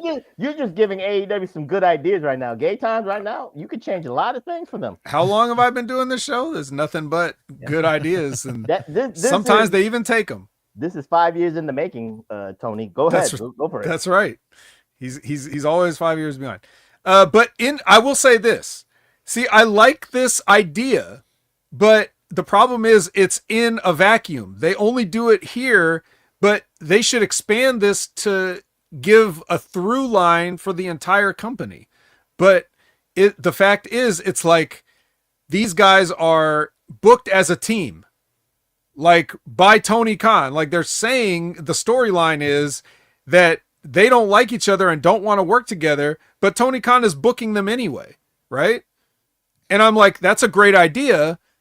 That shows you that there is somebody that's in charge of these things, and we know that he books matches and stuff. However, there's way too many instances of people going into business for themselves, booking their own angles and stuff like that, and it's like, okay, I would think that attempted murders he would have a problem with. So there's a lot of things where this doesn't work. So I would just like to see that always be a story of like Tony having to veto things, Tony having to approve things, Tony booking things, whether they like it or not. Like there should be more of that. It should always be like that. We're talking about Adam Pearce, Nick Aldis, like anybody that's an authority figure of any kind, on screen or off screen. Whose show is it? Instead of these wrestlers saying, well, how about we settle this tonight? How about, no, I already booked this whole card and you're ruining it. I should have never gave you motherfuckers a microphone. You literally got TV matchmakers ready to be used, like Bryan Danielson or Nigel McGuinness. Just have them have that kind of role to make the matches and be that GM. Since they don't want to call them GMs, just make them matchmakers like they did in ROH years ago with Nigel McGuinness. It works. Right. You're right. And it works. It even works in AEW because AEW has no problem going to the main screen or the little lower third and telling you all the matches that are going to be on tonight. Mm-hmm. So they've clearly booked a card for you already, right? So it just plays right into it. Anyways, Fletcher and Archer and Romero versus Briscoe Dido, and Rocky takes the loss. Of course, Mark and Kyle fight off. Clone appears. Okada hits Brody with the belt and makes it rain on Bandido for the end of the show. Rainmaker standing tall, bitches. And that's Collision. Now, I did happen to watch a little tailgate brawl. I only had time for a little bit. Didn't even get to finish the tailgate brawl because of work. But here's what I saw. The opening match was the Dick Riders and Pac. We were talking about, I asked you last week, Jimmy, do you like Pac's new look or whatever? Well, he's back to the old look. The only thing he kept from the new look, yes, he's got his trunks, he's got his normal kick pads and everything, but the only thing he kept from his old look is he's got his stripy socks. So he's still got the high stripy socks. Don't worry about that. But the singlet is gone. The long tights are gone. He's back to the trunks. So it's the Death Riders versus the Conglomeration, and the Conglomeration now have an actual graphic for their name, Conglomeration, that shows up on the Tron when they come out. A little very festive looking, looks like some 90s sitcom era, like, it's cute. And Pac hits the running knee on Tomohiro Ishii for the win. Why? Why the running knee is a finish? Why Ishii? Don't know. Don't like it. Don't worry, guys. Don't worry, Vet. This is all building up to that men's blood and guts. I see it right now. Maybe 5 months ahead, but it's got to be the conglomeration against the Death Riders, blood and guts war games. It's working right. You see it on TV all the time. It just works like that. Yep. Well, you know what else works? Invitations and open challenges. So remember Hook and Eddie, I just said a couple minutes ago, they invited somebody to the Tailgate Brawl to get this work. And who shows up to get this work? With no fanfare whatsoever, the frat house. Who even remembered that these guys still existed or had jobs? Well, they don't. If you watch ROH religiously every week, you'll know it. All right, so that's why I said nobody knows it. So 2 dimes taps to the red rum, in case you were wondering. And guess who's back, guys? The Fat Family. You know, with the cookies and the boom and whatever. They're at some Hooters-like restaurant, some legally distinct not Hooters restaurant. Then Roppongi Vice shows up, and the dad starts kicking their asses, but they eventually get the better of him. And then in front of his fat son, Trent takes his arm cast, which again nobody knew he was even hurt or cared. These guys are in the Don Callis family, by the way. And he takes that cast and busts the dad in the head. Well, it's supposedly the head. It kind of hit him in the throat, but whatever. The dad sold his head, so that's what we're going with. And then the match that was going on. Just imagine a European with an arm cast. How about that, Claudio? Pretend to break your arm, man. Get some heat. So the match that I end up turning off due to time constraints and having to start this show was Wonder Woman and Harley Quinn versus actual Harley and Willow Nightingale. And I have no idea how this ended up, but I can tell you that it was probably a barn burner. Well, first of all, I'm having trouble loading my notes up for that, so I don't know why it's not freaking loading up. Might have to use my phone for that. But do you know who won? Do you have anything? I think Willow's team won. That matters. Did you watch the next match after that, Vet? I literally told you what happened. No, I told you I didn't even finish this match, so why would I watch? You mean, Jimmy, the main event of the tailgate party that transcended into the WrestleDream? Yeah, that's what Vet missed, because it was FTR against Jet Speed. The match that was not even advertised for WrestleDream. So I'll try to do like the Vet kind of thing. But what Tony Khan was trying to do, Hami Nights, was to do the old Monday Nitro hour 1 to hour 2 break-in. Because once they ran out of time on TNT, you were supposed to go to your Amazon Prime or your Triller account or whatever the case may be, your Fight TV, and start off WrestleDream. And then they had the pyro and all that stuff. So they were trying to pay. He was trying to pay homage to Eric Bischoff. Wow, this is news in the making. Tony Khan is praising an Eric Bischoff booking, the Nitro booking, and all that stuff. So we get into that match, and again, it is what it is. I don't know what Tony Khan sees in Jet Speed. You know, again, I think they need to be broken up. They have no character. They have no charisma. FTR is trying to carry this team. FTR can only do so much, guys. They're the anchors of the AEW tag team division, and this is not me being biased. No. This is FTR. Go ahead, Bet. I just want not to stop you, but just to add to you, as a friend of theirs would say, they're hurt and they're old and they're fucking tired and they work with fucking children. Continue. Yeah, they are, and then the finish was very simplistic. It was Stokely holding on to the legs of Mike Bailey, and they got the cheap heat win. Right. There you go. And technically, WrestleDream starts after that. I see. Hey, You know who else did this run over from the pre-show into the paid show? TNA. They did. Just a couple months ago, they did it with Sami Callihan versus Mance Warner. Okay, interesting. It did give me the Nitro vibes, though, Prof. You're right. Them going into, we're number 2. Usually when they do the hour number 1, hour number 2 with the fireworks and shit.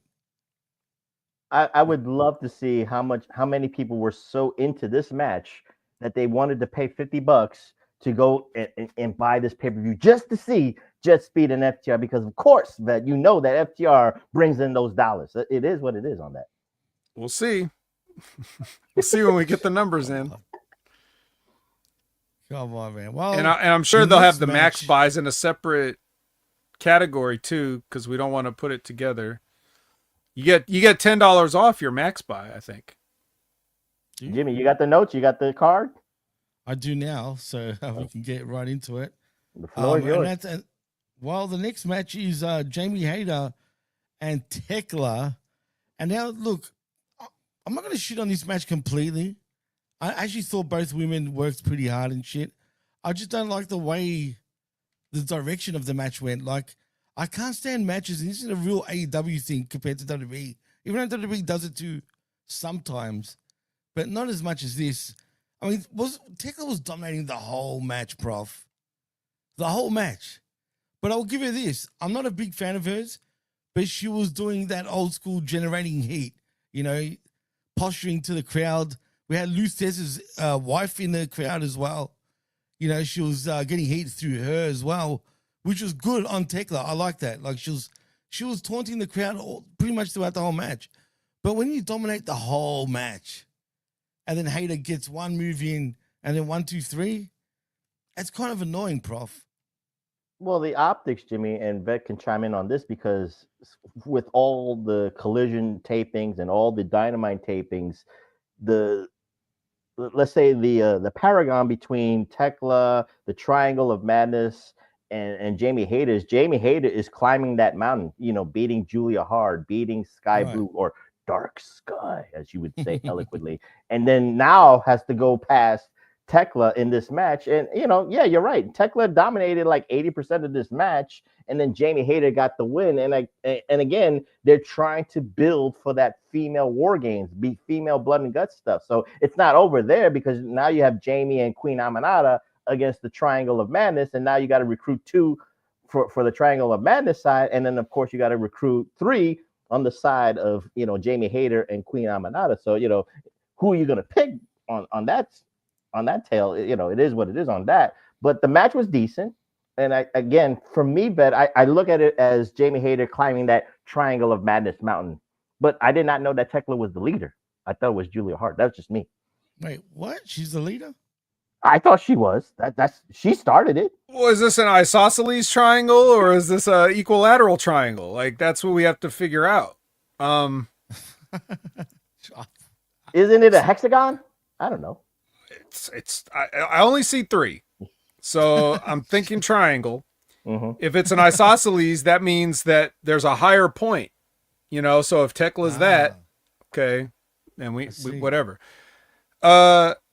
So obviously, in case anybody's just joining, I didn't watch WrestleDream, not 1 second of it. So I'm just going to chime in on generalities and basics here. The first question I have before I get to this match: what was the Inoki family's participation in the beginning of the show? Did we get a Ichi-ni-san da or anything? Did we get any scarves? Do we... nothing? Yes, we got scarves. We did get a scarf. Okay, I just want to make sure. That's it. I don't want the great Antonio Inoki to be rolling in his grave. I want him to stay perfectly still in his grave. So I just want to make sure that... Remember the first... Because this is for him. This is to honor Antonio Inoki, basically the founder of New Japan. That's the only reason we're here. That's why we're starting, obviously, with Tekla and Jamie Hayter, 2 of his favorites before he passed on. So just okay. So come on. That's where we are. So you're telling me that Jamie Hayter won this match? Yes, and believe me when I say, like Prof said, 85% of the match was all Tekla, dude, the whole way through. Well, that's rotten. Tekla should have won. Yeah. There's really no question about that. I'm not even going to entertain any arguments. Tekla's supposed to win because she should be the focus. And if we're building to a match of blood and guts, then you need to have the baby faces down. Right, exactly. And even more to what Professor said, like the team is uncertain. So with uncertainty compounded with the fact that now who's going to want to join your team? You're a loser. You just lost. I'm not going to join your team and get my ass whipped by this triangle of madness. You know, like that's the story you're supposed to tell. Don't give Jamie Hayter a win because you feel like you owe her something with her fucking Scooby-Doo looking ass. Just she really does. Yeah, Tekla's hot, Tekla's new, beat Jamie Hayter. Jamie Hayter's old news. That's it. And then you go from there, and now the baby faces are behind the 8 ball. That's just basic storytelling. You don't even need AI to write that. You don't. All right, so what's next?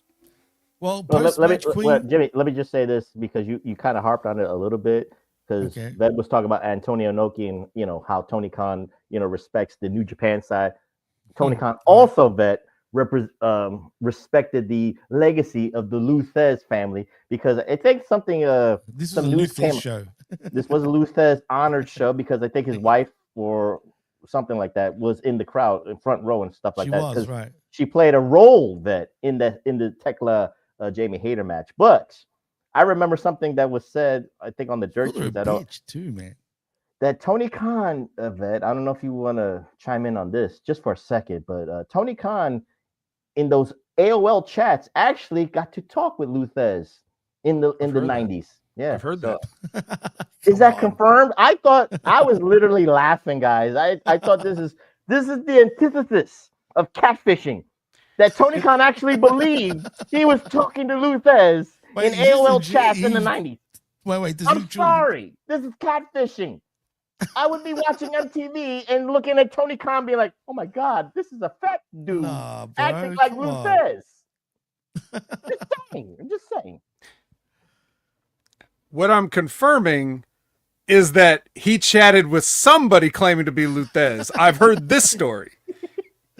At no point am I confirming that was Luthez on the other end of the keyboard. And if you ever met an old person trying to use technology, I'm sure you could draw your own conclusions of whether that was Luthez. But even if it was, it's pretty awesome. I just wanted to say that just for this show. So, Jimmy, you can go on to the next match. Let's just go. Wow, that's sad, man. But anyway, I just want to quickly say, post-match, Queen Aminata arrives to raise Jamie Hayter's hand while the Sisters of Sin appear on the stage, just, looking and just doing nothing. They're just staring. So there's that. So the next match. Oh, yeah, true. I should have said the Darks, but forget it for now because they're just useless. So next we've got, whoops, I've got to go down the other way. You know what? Again, this match surprised me a little bit, but it is Jurassic Express, and I'm not going to call him, is it Jungle Boy or is it Jungle Man? But it doesn't matter. It's Jack Perry. Jungle Jack Perry. From Lil Brooks Jensen. Exactly. Little Brooks Jensen. Real Brooks Jensen, exactly. And Luchasaurus versus the good old Bucks in Matt and Nick Jackson, and it is for $500,000, which I can't stand anymore. Enough of these money matches, please. Tony, we're getting them every second week, and now it's on pay-per-view. Wait a minute, Jimmy. Come on, Jimmy. You accepted the $1 million belt. We can accept the $500K belt. It's money. Whatever, man. It's for Monopoly money here. At the very look, again, I can't believe I'm defending this, but oh God, no. At least the Young Bucks have had a money-involved storyline recently. I was going to say that, and it's half entertaining in a stupid way, all right? And when I say stupid way, it doesn't really belong in wrestling, but it's kind of amusing, if that makes any sense. Well, I could, if there was never any other random matches on Collision for big amounts of money, then having a match like this would be like, oh, okay, I get it. But because we're seeing the other ones, we're just laughing at this along with it and grouping it in with it. Now, the Young Bucks can die of AIDS. I don't care, but I'm just saying, at least the money match here makes sense in what they were doing. It does. That's true. No, I'll give him that. Before I move on, Malika Joe says, hey, Prof, who's the guy in the background? You don't know Swaggy P, bro. Come on. There's no Swaggy. But anyway, I just know him as a meme. Well, he was a half-decent basketball player on stage. Oh. Sort of. Would you say? Wait, what's his real name again? Swaggy P. What's his real name? I think, is it Nick Young? Yes, Nick Young. It's Nick Young. It is. There's also another meme of him trying to shoot a 3 and it goes off, and he thought he made it too. So go ahead, Jimmy, with the match. When he was playing for the Lakers, I remember that. That was good. Yeah. I'll say That's this funny. with the match with the 500K match. Yes, you're right. It was built about the Young Bucks. All the weeks about spending the 500K, wasting it at the casino. It is what it is. What I did appreciate, Vet, since you didn't watch it, was the entrance, Jimmy. We gotta remember the entrance. That was funny. That was funny. It was a funny entrance. They were showing the account balance of the 500K that they initially spent, and again, they wasted it all in the casino. And then the total balance that they had was $32.17. So they renamed them the $32.17 Bucks, not the Young Bucks, just the 32 and change Bucks. So I just want to go on with that. And I just want to correct Malaka. The $37 it was the brother that blew the money, as in Nick Jackson is the one that went to the slots and absolutely and wasted all the money. And what's weird, in real life, he does have a bit of a slot addiction, which I'm surprised that they're using this in actual storyline. Well, slots are good. Well, come on, slots are good, man. They have their purpose. Yeah, I don't mind them sometimes. I'm not gonna lie. Seriously, the women had their purpose. Oh wait, we're talking sluts or slots? I'm sorry, slut machines. Oh, okay. That's what's going to be big in Japan and China right now. Slut machines, and then they're going to be making their way. Yeah. Wow, slut machines. I like it. Anyway, look, I for whatever freaking reason, I can't believe I'm saying this. Yes, it was flips. Yes, the rules didn't matter because don't be fooled, Vet. They said this was a normal tag team match, but I'm telling you, it was a tornado tag match. All right. Mm-hmm. It was totally tornado tag because Mr. Baldy, what's his name, that referee again, Prof? I forgot his name. Rick Knox. No, it's always Rick Knox if it's the Young Bucks. Rick Knox. It was Knox. The dopiest ref probably in AEW. There's a lot of dopes. But this guy, he's sleeping during the match. The decency that Jack Perry even brought in the tag rope, I laughed my ass off. Did you see that part? He actually, I don't know where the tag rope came from, but he just put it on there because there wasn't another tag rope on the other side.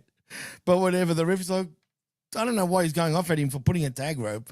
But he's doing the right thing. But Jimmy, there is a negative, and Vet can harp on this too, because again, this match, this pay-per-view lasted 4.5 hours.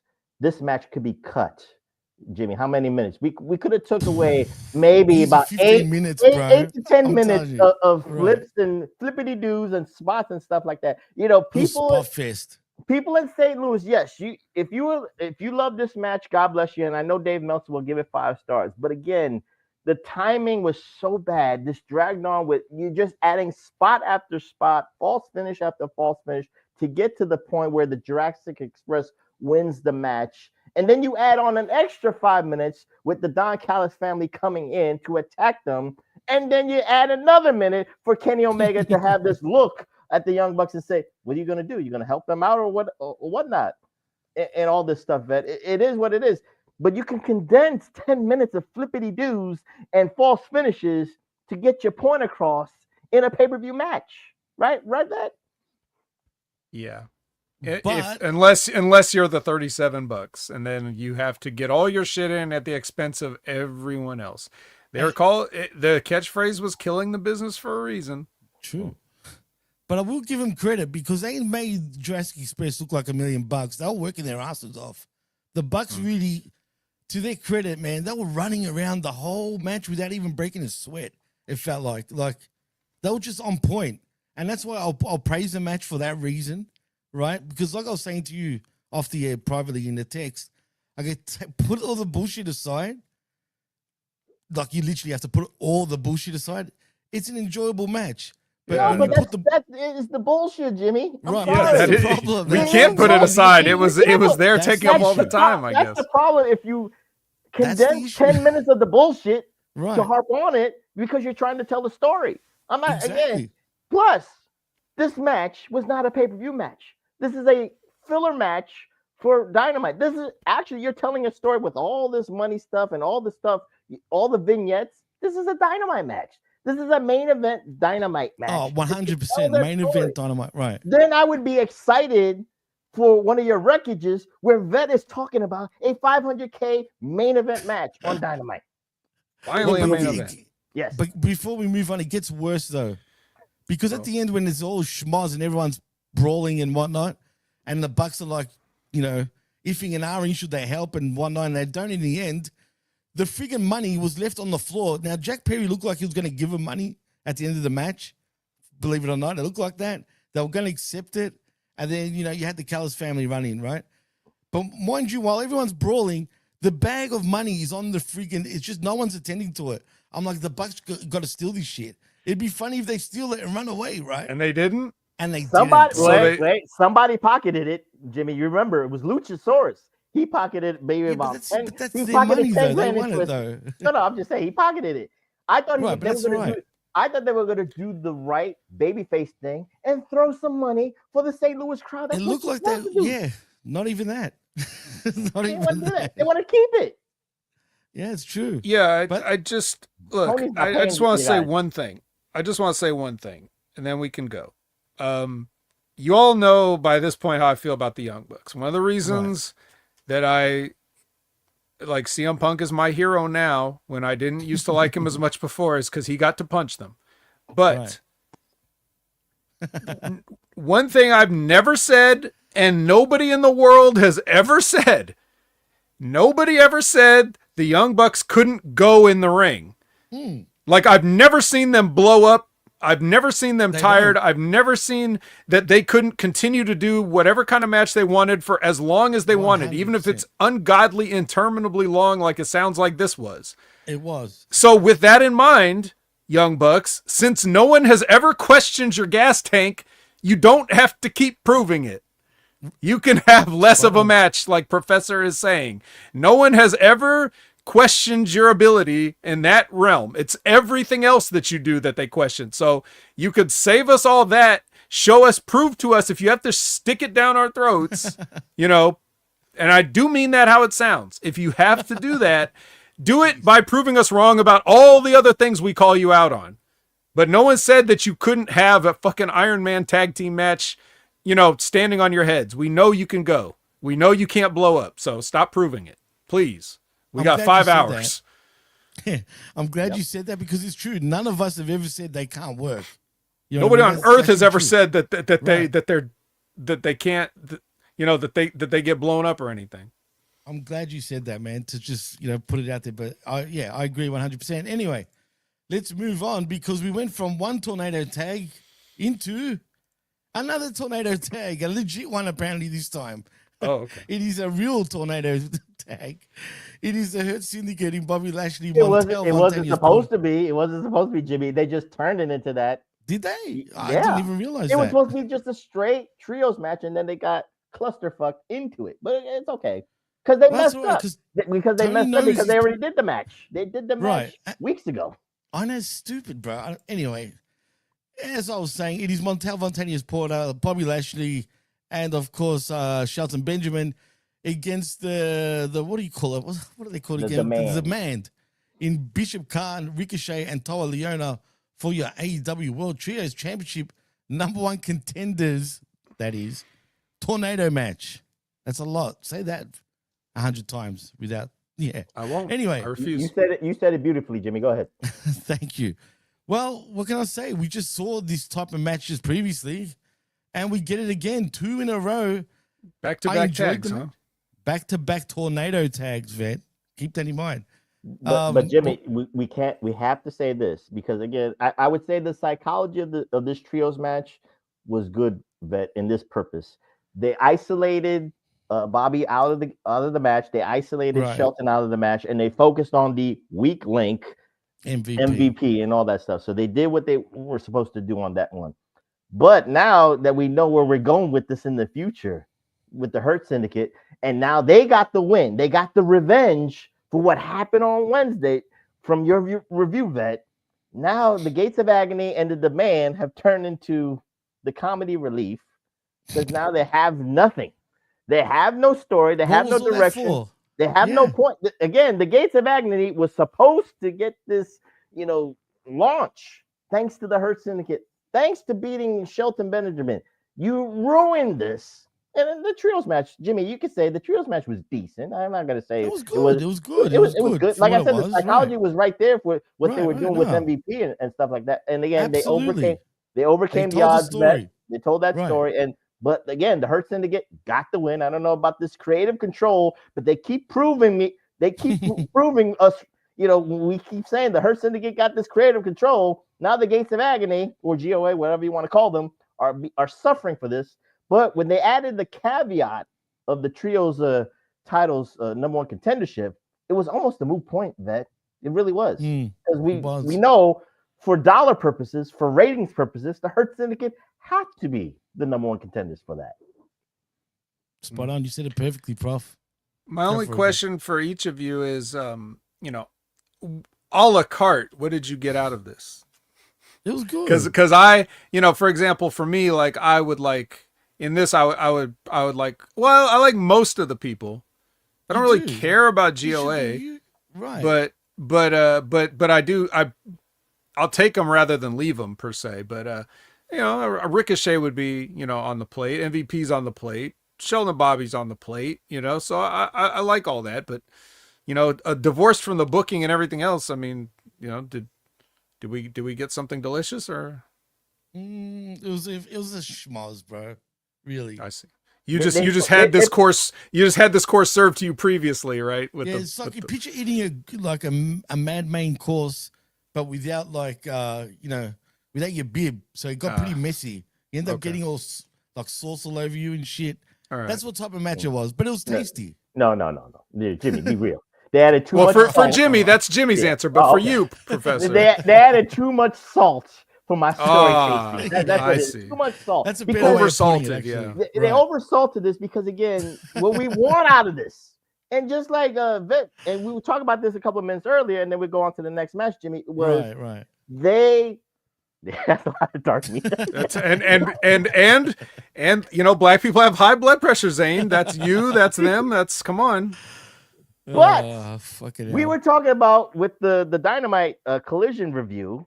How MVP cost the Hurt Syndicate this. That could have been a great kind of, let's say, sprinkle to a story where the Hurt Syndicate, where MVP could betray, you know, Bobby Lashley and Shelton Benjamin and be the new leader or maybe the new advocate. I hate to use that word. Demand?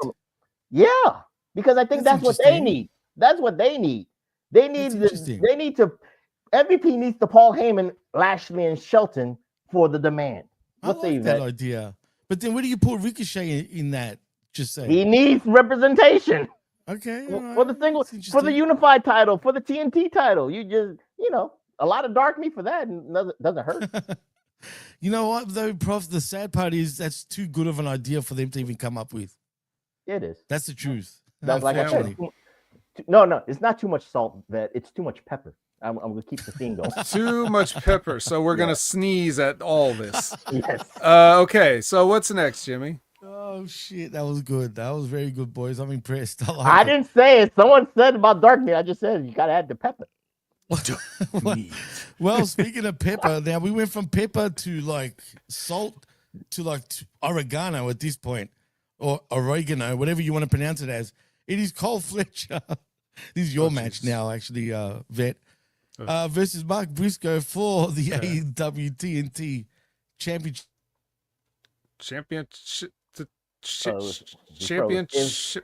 I should have prepared for this eventuality by pulling up the WrestleDream card, which I'm about to do right now. It is Kyle Fletcher against Mark Briscoe for the TNT Championship. And this match, again, when we tell this story, you know, Mark Briscoe wanted this match. He needed this match against Kyle Fletcher because he wanted that TNT title. So that's a good story. And of course, we already know the perils that he was going through and all that stuff. So, you know, I will say this, Vet, because again, from the last pay-per-view, Kyle Fletcher got the main event slot and challenged Hang Person Page for the AEW title. He came up short. Now he comes into this situation. He's supposed to win this match against Mark Briscoe, and he did. He proves once again, you know, he is the proto star. He is the future of AEW and all that stuff. So my question to you, Vet, is Mark Briscoe, everybody loves the underdog, Mark Briscoe. Everybody will cheer for that strong win that Mark Briscoe does weekly on Collision and weekly on AEW. But yet the payoff is so moot. He's not going to get that payoff that maybe the fans want. Maybe they want to see him as the TNT champion, but we'll never see that. Maybe, again, there's money. They always say, Vern Gagne said there's always money in the chase. But now with today's fans and today's impatient fans, that there's no money in the chase. There's money in results. Do you agree with that assessment? You have a different take.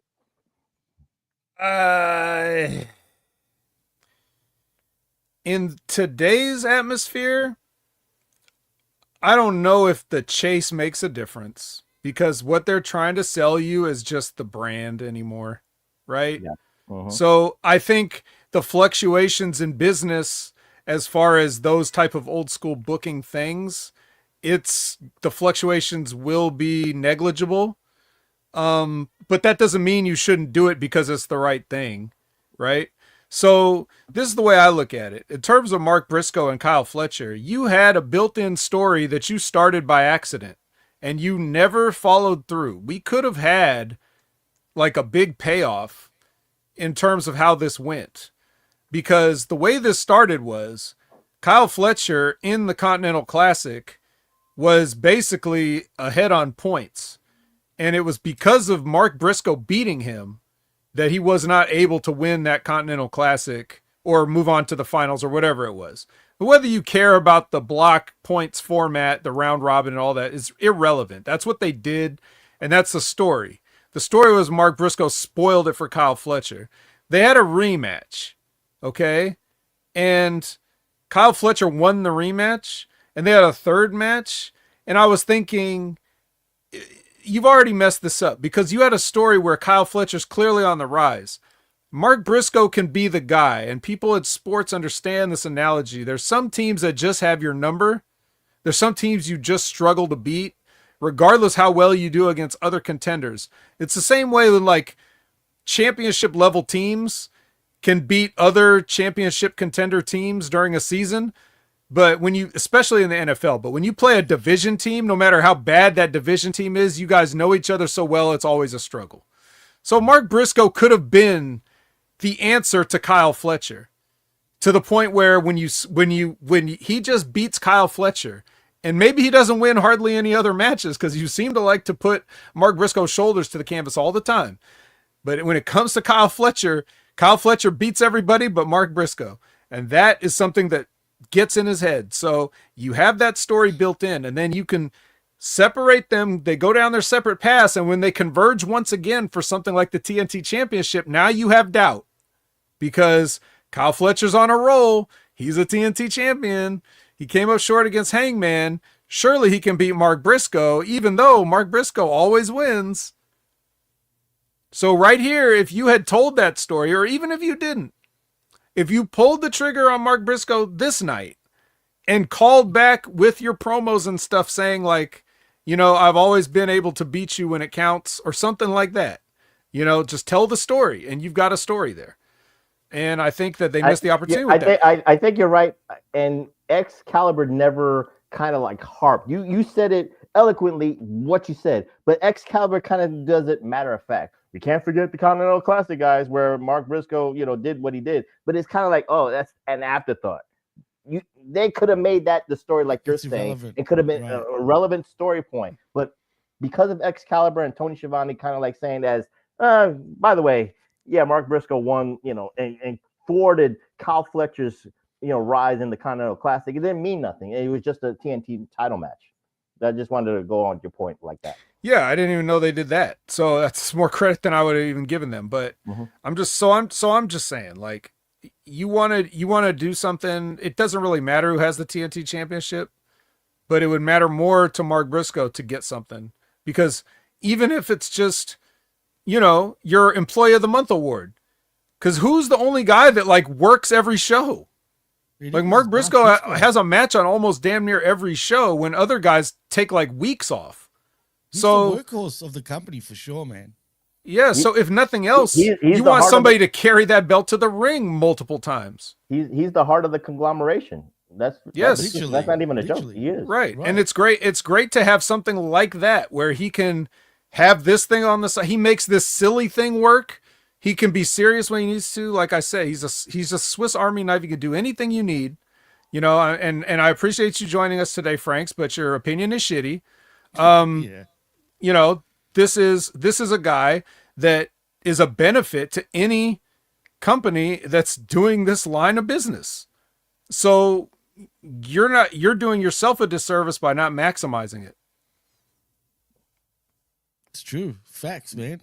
Jimmy, I think for the next match we have to combine the two because they're the ladies championships, but there's a reason for that. Yes. So we have to let's combine two into one because you have to flow into it. You understand? Go ahead, Jimmy. Because that's exactly what they did. They flowed right into it. I just want to say before we do move on to that, and guess how the match was ended? There was one too many knee falls towards the end. It should have been done at the second knee fall, if you know what I mean, with Fletcher. But then he had to do his turnbuckle spot to get the win, Vet, just so you know, which cringed me because it looked like he bounced right off that damn top turnbuckle and into the ring for the 1, 2, 3. But anyway, that was that. It was entertaining for what it was. But yeah, Fletcher wins. Anyway, next it is your Women's World Championship match, your AEW Women's World Championship, that is. It is alien lady Kris Statlander, who is your champ, versus Toni Storm. And Prof, I didn't like this match, dude. I felt this was the weakest match of the evening, in my opinion. The reason I said that we should lump those two is that this was the weakest part of WrestleDream because of the circumstances. So I'll kind of abbreviate it as best I can. Again, Kris Statlander defended the title against Toni Storm. We already know the build-up getting in. Kris Statlander looking, trying to gain validation, being the champion. Like, she did not get that legit win at All Out because it was a 4-way. So she might have felt herself that she did not beat Toni Storm one-on-one. So now this is a chance to prove herself. So it was kind of slow, was kind of methodical. They did their spots here and there, trying to get that Toni time pile driver down. She did, and she kicked. And Kris Statlander got kicked out of that. She won. Jimmy, how did she win? She won with her move, or did she try to do Toni Storm's move again? It was that submission hold, whatever it was at the end, wasn't it? I think it was, but again, neither here nor there. Because it doesn't matter, because Kris got her supposed validation. It was a finisher after that submission, by the way, whatever that thing was, where she's like, fucking kill me, in those words. I'm talking about Toni Storm. Just fucking kill me. And then she done a finisher and then 1, 2, 3. So technically, she got her validation, and then we hear the CEO's music come down.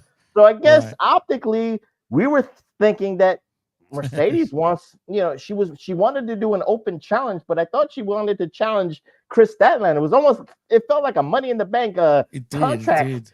I want to cash this in. I want to put my belt on the line. You put your belt on the line, and let's have this impromptu match. Maybe that could have saved it, but it didn't. Mercedes Moné, guys, and I kid you not, disrespected Kris Statlander that she literally got out of the ring. Fuck that AEW Women's Championship belt anymore. That's it. There you go. And optically, Vet, trashed. I told you this on previous Wreckages. Go over the stats, Hami Nights. But when since Mercedes been the TBS champion, she has been the headliner of the women's 100%. Matches on pay-per-view matches more than the women's championship. But neither here nor there. She kicks her out. She wants an open challenge.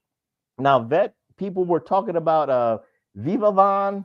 Maybe she would answer the call. She wanted a women's champion from some other company. And guess who comes out? The interim from Ring of Honor television champion, and interim is the word, Mina Shirakawa. This match, Vet, is the worst of the Sasha Moné and Mina Shirakawa matches. They might have had a better match in Tokyo Dome and New Japan Strong or whatever the case may be, but this was the weakest match here. And we talked about this a long time ago, and I said that she never really cheats. Now Mercedes Moné is doing a little bit more shortcuts, which I applaud. I applaud her for doing that. She should be. She should be. Right? But now I guess Toni wants to have that in your mind that she's reaching that point that she's pulling out all the stops because she wants to beat Ultimo Dragon's record, which By the way, Tony, no one cares but you. They didn't care in the Monday Night Wars, and they certainly don't care now. You're just stat padding Mercedes Moné. Their fan base probably don't even know who Ultimate Dragon was and how many bouts he held during WCW days of '97. Probably not, but Vet, the match, I'll abbreviate it, it was sloppy, and Mercedes cheated to win to get her, I believe, 11th belt. Now she's 11 belts Monet, or maybe 12 belts Monet if you want to count the Owen Hart Championship. So, Vet, we trying to abbreviate 2 matches, but again, the point is, ever since Mercedes Moné has came into AEW, I wanted to save it for here, the AEW's women's division has been devalued because of what she's doing. Yes, they wanted to take the record away from Jay Cargill. I get Tony Khan's motivation and reasoning. I don't know why. And she's done that. But in the process, what happened to the loss that she had against Toni Storm? It didn't validate nothing. It meant nothing. So now that AEW women's title means nothing. And then optically, yeah, she's killed the AEW women's division. And I'm not being a Sasha Moné hater, guys. I'm not trying to be. But you're collecting all these belts for no reason. And I see it, Vet. They want to do Mercedes against Kris Statlander, belt for belt, so she could get that 13th belt. 100%. I don't see Kris Statlander. Even if Kris Statlander wins against Sasha Moné, does that make her the woman of wrestling? No, because they've messed up. She was made to look like a chump, bro. Right. She already lost 3 times. It's almost like it's like a backwards Mark Briscoe right now. She's the backwards Mark Briscoe trying to get validation. She can't even get validation right now, Vet. I'm sorry. I'm sorry I rambled. I'm sorry. Nah, but you're right, man. Save us, Vet. Save us. What I'm hearing is we now have 11 belts money. Yes, we do. Absolutely. I mean, come on. That's all I care about. That. Come on. Fuck the women's division. Fuck Kris Statlander. Fuck Toni Storm. Fuck all of them. She's got 11 belts. Suck it, Ultimo Dragon.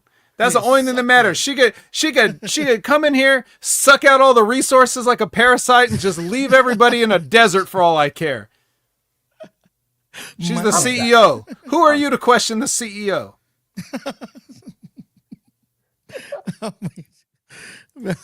That's perfect, man. As Tia Cooper says, Vet is priceless. Absolutely. Everyone's popping for that, Vet. And 11, I'll take $500,000. I mean, if the Young Bucks ain't gonna steal it, and Luchasaurus is gonna pocket $10K, I'll say I got that kind of a price. But well, like this says, 11 more months before I watch AEW again. Yay! There we go. Anyway, that was that. You know, Moné is your AEW women's division killer. Literally. One thing, Jimmy. Let's just put a bow on this, Vet. So Mercedes Sasha Moné has really ignited this women's division. Everything you see is great. Absolutely, come on, it's wonderful. It's wonderful. This is the salt and pepper combination. That's great. This is the perfect seasoning blend for me. Okay, I just wanted to make sure. Because when it's a la carte, this is just the things you have to accept. You have to accept that things will never change. It wouldn't matter. Like, there's no amount of booking that's going to make everybody happy. So it doesn't even matter if you try to do this well. It's not Mercedes who, I don't know, she's not to blame for much of this. She's just there. So like, if she's able to be used in a way that's beneficial to her, and it seems to hurt everybody else, then that's unfortunate. But I don't think that's her intention. I don't think that she's hoping that that's going to be the result of it, because she's smart. Whatever you want to say about her, I believe. I don't know for a fact because I haven't met the young lady, but I believe that she's smart enough to at least know that if you do completely decimate everybody that you have to work with, then your success doesn't mean anything. But she's not booking all this stuff. So this is just what's happening. You know, gotcha. And she draws all the ire from the fans and everything, her haters. But she's really just there. I think she'd rather things be better, but she's not going to argue too much, because it's like, that hasn't worked for anybody else in this company. Well, she's benefiting, so it is what it is. She's definitely benefiting. Yeah. And guess what? She's the champion of Denmark, Norway, Iceland, or something. They said, heck, Antarctica. She's the champion of all that. And Harlem. Don't forget Harlem World too. Mm-hmm. I love it. Oh, he's frozen. Uh-oh. So I got it.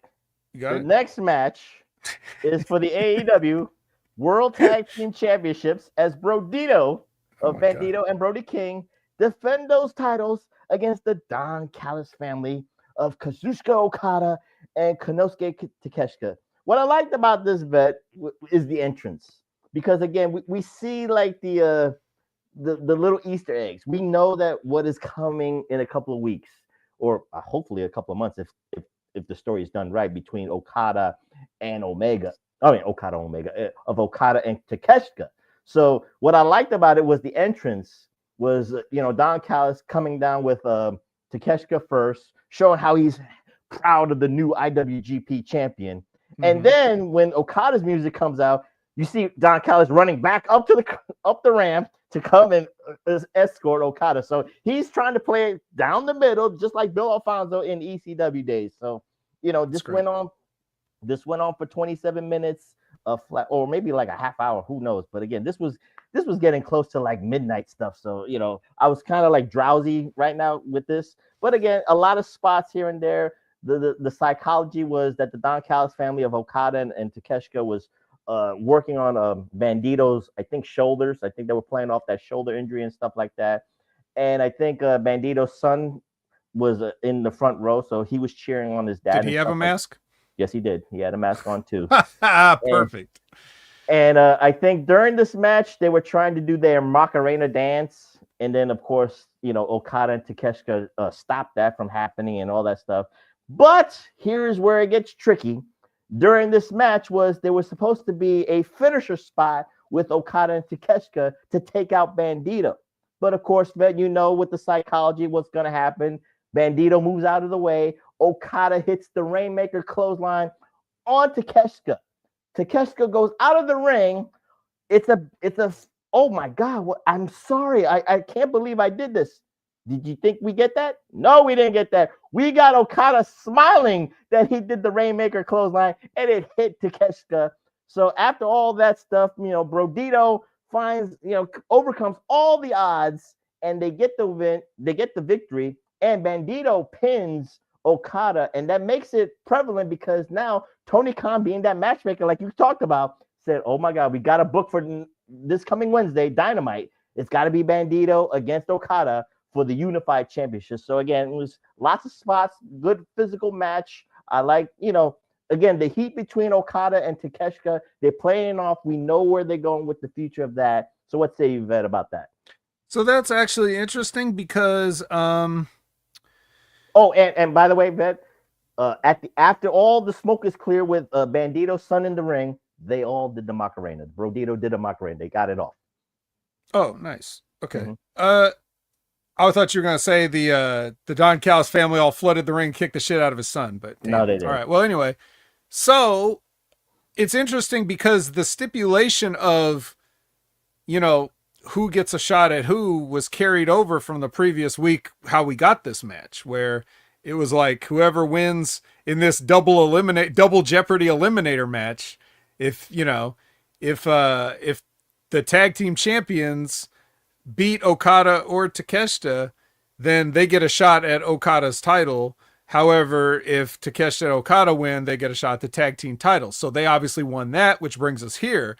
But yet it seems like we still carry the stipulation of belt of belt for belt. So the continuity with that is interesting. I like the idea of Okada being the smartest, best professional wrestler, of not doing the stupid thing of like you said, oh, I'm sorry I hit you. No, I'm not sorry. That's just how he's different and he's the best. Now, will they play off that jealousy of Takeshita holding that IWGP championship? I mean, Okada made it famous. He was 7-time champion, 2,000 days, and now he's looking at this young whippersnapper, he's trying to come for his throat. He's trying to come for his legacy to a degree. So it's great storytelling if you want to tell it on TV. Right. It's definitely interesting, and we're gonna see how they end up. How do you end up doing that? You have a heel match, and one of the heels is the babyface, kind of, I guess, but like they never really don't like Okada, so they're kind of both the babyface, which it's just such a bizarre booking, but at the same time, there's not enough bizarre stuff out there. It's always the same tired bullshit. So I'm glad that they're doing things differently here. It is intriguing. I just don't like Takeshita. I just don't care. But they're gonna force him, like for the 50th time I've said this show, that force it down our throats. You don't even have to type pause because I know exactly what I'm saying. It's not an accident. So that is that's interesting. But the other thing that's interesting I find is that Bandido, who is hurt, just continues to work and now is getting more matches as a result. You would think it'd be the time to get the belts off of him, let him, heal up a bit, just for a little while. But I find it funny with Bandido how every other title, the tag team titles, and now this upcoming Dynamite match for the unified title means much more than the title. He is the ROH heavyweight champion, unless he lost it. I'm not a Ring of Honor club member. No, he is. He is. Okay, so that world heavyweight title means nothing, but that unified title means everything. I'm just the opposite. Yeah. Does he even carry that belt? Yeah, he does. On AEW TV. He does. He does. Okay, well, that's good. Because I don't even notice. So neither have I. That's why I'm asking. Yeah. I guess I'd have to pay attention when he's on the screen, but I just can't bring myself to do it. Yeah. All right. Well, we'll see what happens in the future, but I do think it for as much as there's like 75% of this match or 75% of these people I don't give a shit about. It's nice that they're doing some intriguing stuff with it. Yeah, but do you feel like Takeshita and Okada losing, was all right? I would have rather them winning and still sort of beefing. That's just one of two options, and you could make either one work. So we'll see what they do with the option they chose. I am intrigued, though, for sure. Well, I think we should move on because, again, we got 2 more matches, and people are going to start, getting carpal tunnel, and they're going to start getting drowsy, Jimmy. These two last matches, for real. Well, the next match is your AEW World Heavyweight Championship match. It is Hangman Adam Page, your champion, of course, versus Samoa Joe. Prof, go ahead. Talk about this match first, please.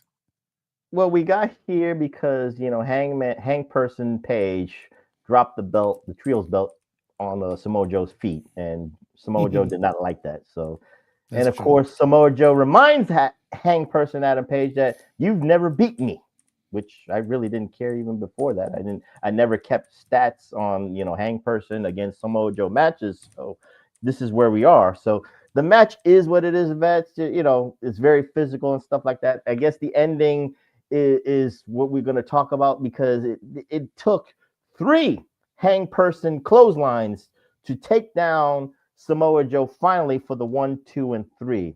So we get to the point where the Ops comes down, and it looked like, Samoa Joe had that look like, I'm not going to do my John Cena retirement tour. I'm going to say like AJ Styles, my retirement tour. They hugged, they kissed, and all that stuff. But then Samoa Joe said, fuck it. He does a Mark Henry and clotheslines the shit out of Hangperson at Adam Page.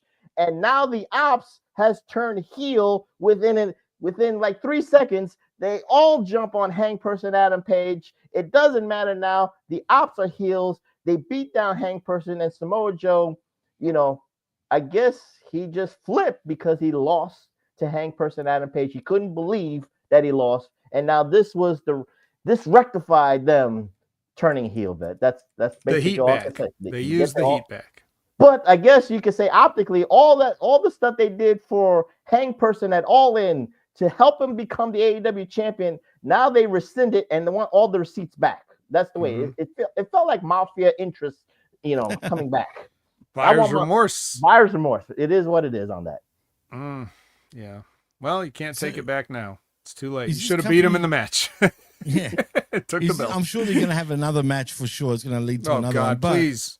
you know it is. I mean, come on. God damn it. No, But let's be honest, I man. want Shibata to get the shot against Hank Person. It has to be. That I'm intrigued to see. We Shibata being a heel now, though.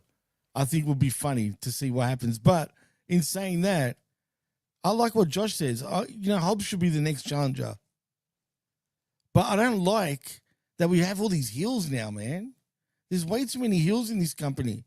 Like, what's the obsession? We lose all our baby faces and we need to build more heels, I guess. But is this for Hangman to become the ultimate babyface? That's what I'm worried about. I mean, everybody seems to say he's the best AEW champion, and his promos are the best also. Don't forget that. And remember, Tony Schiavone, Jimmy, reminded us he is the best world champion that they've got in AEW. Roll my eyes every time. But yeah, whatever. It is. Well, it's the road to redemption for Hangman, I guess. Again. I can't believe that because Ospreay and Swerve are injured, that Tony Khan has got to go to Chat GPT and do all this alternate pivot booking. So this feels like Chat GPT, though. Actually, Prof, it's really a mess, dude. It's kind of very messy. You know what I mean? Like, it makes no sense. It's very random. Look at the placements of all the matches. If you're telling me that's not AI, I don't know what is. Really? I really don't. But we must get to the main event, supposedly. But here's the problem with the main event, Vet, because, again, this is technically it's supposed to be, we have no responsibility. But, Jimmy, correct me if I'm wrong. Did they say that?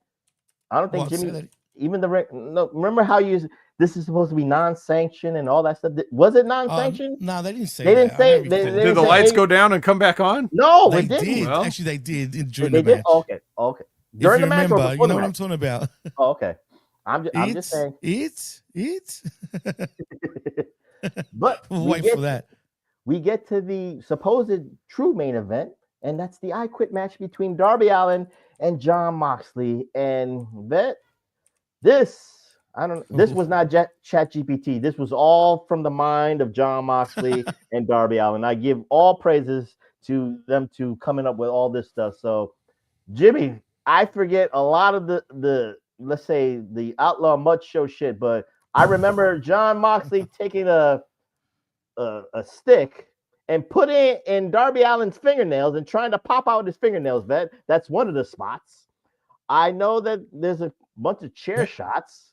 We had gas, a lot of gas. We had almost flame-throwing spot, where Darby Allin had a bag full of New Jack shit. It was full of lighter fluid and shit. The ring was a mess. I was looking for a 39 Glock or whatever the case, or 45 Glock and shit like that, but they didn't have that. But Jimmy, Vet, I kid you not, because again, when we get to this I Quit match, of course you know that they'll come out Claudio. Claudio did a spot with Darby Allin, throwing him to the timekeeper's table and stuff like that. Jon Moxley did a paradigm shift suplex onto tables. But there's one spot that's going to be infamous. Vet, I want to get your thoughts on this. They had a fish tank in the center of the AEW ring. They filled it with water, and Jon Moxley wanted to drown Darby Allin to say, I quit. I kid you not. How's he going to say it? Look what I've got. He just said it. Jimmy, he just said, how's he going to say I quit if he's in the tank? Glove. Drowning. That's good enough. He said glove. That's I quit. Ring the bell, ref. That would have been good. That would have been a good out if they wanted to beat Darby Allin. Because he could say he never said it. And the referee could be like, well, I heard him say something under there. I was probably I quit. He was gagging. So when all is said and done, Vet, the lights go out because we feel like Darby has nobody to help him. And when the lights turn back on, it's Santa Claus. Oh, I'm sorry. Yeah. No, it's Sting with white hair Santa Claus. With white hair and white beard, saving Darby Allin, giving Darby Allin the bat. And after all this, Darby Allin makes Jon Moxley say, I quit. Not with a flamethrower, not with a 45 He's gun. The best pop, bro. Not with an aquarium water torture, Vet. It was with the Scorpion Deathlock, the sharpshooter, Bang! made Right Jon there. Moxley say, "I quit." After 9 months of storytelling, after body bags, after attempted murder spots, it only took was a Scorpion Deathlock to make Jon Moxley say, "I quit," and Darby Allin gets and throws up the AEW flag saying, "We won, overcame all the odds." Hugging it, kissing it, whatever he was doing to it. Yeah, and he was hugging it and kissing it. So, like I said, Vet, weeks ago, that the story of Darby Allin, this should have been for the world title. All this garbage, you could say, and I know Vet is loving this garbage. This is the right amount of salt for garbage. This is the paprika for garbage, oregano for garbage. No. It's all the right amounts of this. On fries? Yeah, whatever. Pick your poison. Steak, fries, baked potatoes. Yeah. But Vet, all this supposed garbage booking, this was supposed to be Darby Allin's vindication to hold up not an AEW flag, but to really hold up that AEW title. The belt hold, yes. It was the belt. But Darby did not want that. He wanted to climb Mount Everest. It was more important. He doesn't want the prop. He doesn't want the prop of the belt. He said it. He said on Ariel Hawani's podcast, man. Yeah, he doesn't want the championship. So, Vet, basically, you remember All In, Vet, right? With Hang Person against Jon Moxley. Just close your eyes and kind of see this and just add an aquarium, a flamethrower, and tables. That's it. It's the same thing. Lambert put it best. You drop the plate on the floor and you put it back, and the plate is served once again. That's what happened here. Well, the interesting, funny part about that is I don't think I went back and watched that All In match either because I was also working. So I've managed to dodge these Jon Moxley matches, and thank goodness for it. Now, one question I have, was there a kendo stick? Yes. Well, then I would have had to disavow this, so it wouldn't have mattered anyway. Dude, those are everything practically. There's a lot of water, man. A lot. Was that going to do it though? Like, was he gonna use that weapon that everybody uses every single week, no matter, regardless if they've ever if they ever had intentions of using a real life samurai katana or not? All those kendo sticks that we've seen, was that going to be the thing that made either one of these guys quit? Is my question. But it was bad, really. So yeah, and the other thing too about the Sting, it's like, yes, I suppose the Death Riders have no enemies in this company whatsoever. They definitely all needed to abandon Darby Allin and leave him to his fate. But it was 2 against 100, and you know who won? Yeah, exactly. Well, Sting is worth at least 98 guys. So. I think Bruce said this was an invasion angle that got lost in the sauce, which actually it started. Jon Moxley, for all the tested purposes, I don't want to harp on too much, because again, we've been over 2 hours with this. But Vet, the beginning of Jon Moxley and the Death Riders was he was trying to find some young people in AEW to come at Jon Moxley to prove to him that they had heart, that they had passion, as he had the passion for this company. Supposedly, this was the beginning. That's what the storyline was supposed to be. That was the beginnings of the Death Rider storyline. Exactly. I remember Private Party trying to answer the call. I remember Orange Cassidy trying to answer that call. I remember Jay White trying to answer that call. Even Hang Person trying to answer the call, and Will Ospreay and stuff like that. So now they pivot to where Jon Moxley just loves Darby Allin. This was all about Darby Allin. Like obsessed. And he was obsessed with, I think he just wanted Darby Allin to be in the Death Riders no matter what. He wanted, everybody else got into the Death Riders that he didn't care for. They just wanted to be part of it. But he is the only one that wanted Darby Allin in the Death Riders. And Darby, I think, Vet, with like the Lucha Underground that we saw, the Lucha Underground segment that we saw, is he trying to recruit Darby Allin, or is he trying to turn Darby Allin to the dark side? Dark Darby. Both. Yeah. Yeah, isn't it the same thing in this case? I mean, whatever it is, you would think Darby that... is Darby the soul of AEW?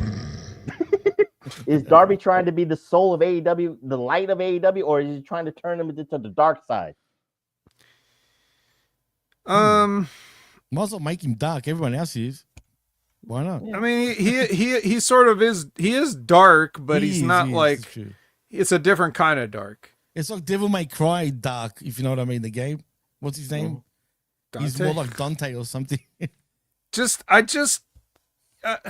I don't know, man. Talking about it like it's serious business is like kind of, it makes me feel stupid. But let's just say that, Darby Allin's, he's never going to work as a heel. So he's the perfect kind of person for this kind of a job because you feel like he fits right in with these guys. And that's exactly why he shouldn't be part of these guys. He has to be the one, the anti-hero, the one that stands up basically. In a sense, in a way, in the $2 shop way though, if you know what I mean. But whatever. This whole thing is crazy. Regardless of how it went off the rails, it's gone off the rails since a long time ago. But where's all the vindication? Where's the private parties? Where's all the young AEW up and comers? Where is Dark Order to help Darby Allin in all this? It doesn't because it doesn't mean anything because you made this melodramatic operatic storyline, but all you can do with it is have a wrestling match where somebody wins or loses. That's not high stakes enough for what you're talking about. You've attempted multiple murders. You've committed multiple kidnappings. Tony Khan is nowhere to be found whenever these guys get to have their way, but he's going to force the Acclaim to team up together. Like it just doesn't, like there's no consistency in any of this. And all Jon Moxley did was say he quits, but whatever, he's going to be on Dynamite.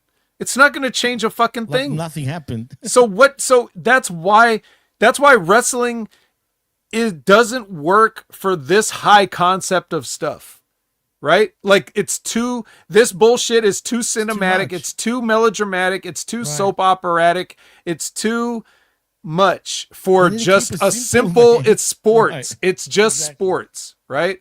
Like if somebody kidnaps, if somebody kidnaps Taylor Swift and threatens to burn her alive, right? Like if I don't know if if Jalen Hurts kidnaps Taylor Swift, do you think that Travis Kelce catching a game-winning touchdown against the Eagles in the Super Bowl is going to make up for the fact that he kidnapped your fucking fiance? It doesn't work like that, bro. No, it does. It does. When you hold the Lombardi trophy, it's all worth it. It all goes away, right? Right. And facetiousness aside, that's what we're talking about. When you try to make pro wrestling more than what it is, then you end up dissatisfied with any conclusion that you come to. Nobody was going to be happy about the way any of this resolved.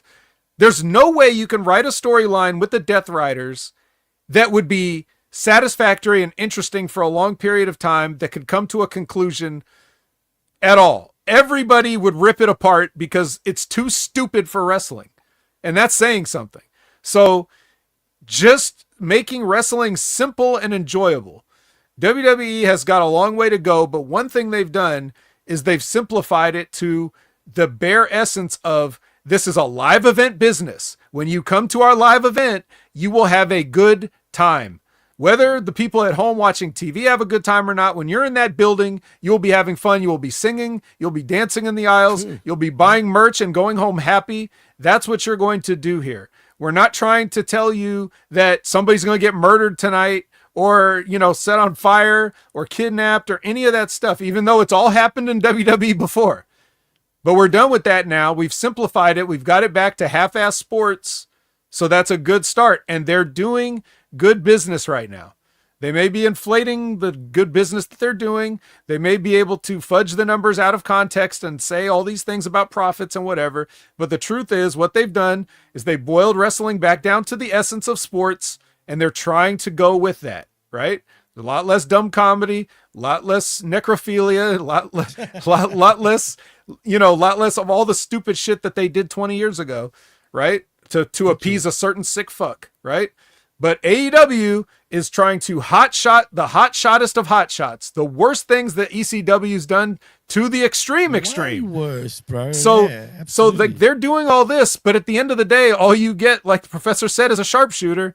Sorry, nobody's going to be happy with that. Everybody's going to be like, what? Where's the psychology in that, though? That's what drives me nuts, man. There's none. And but there is no psychology that you could come up with. You painted yourself into a corner, and now you're stuck.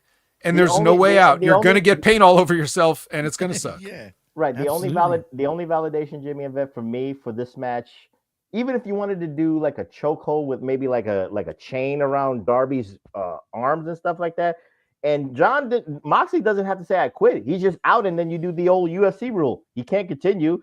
It's the referee's discretion. You save John Moxley from saying I quit because it's a moot point, and you can still validate Darby's win with a kind of an attempted murder type of move. I can handle that with a chokehold with a chain around it.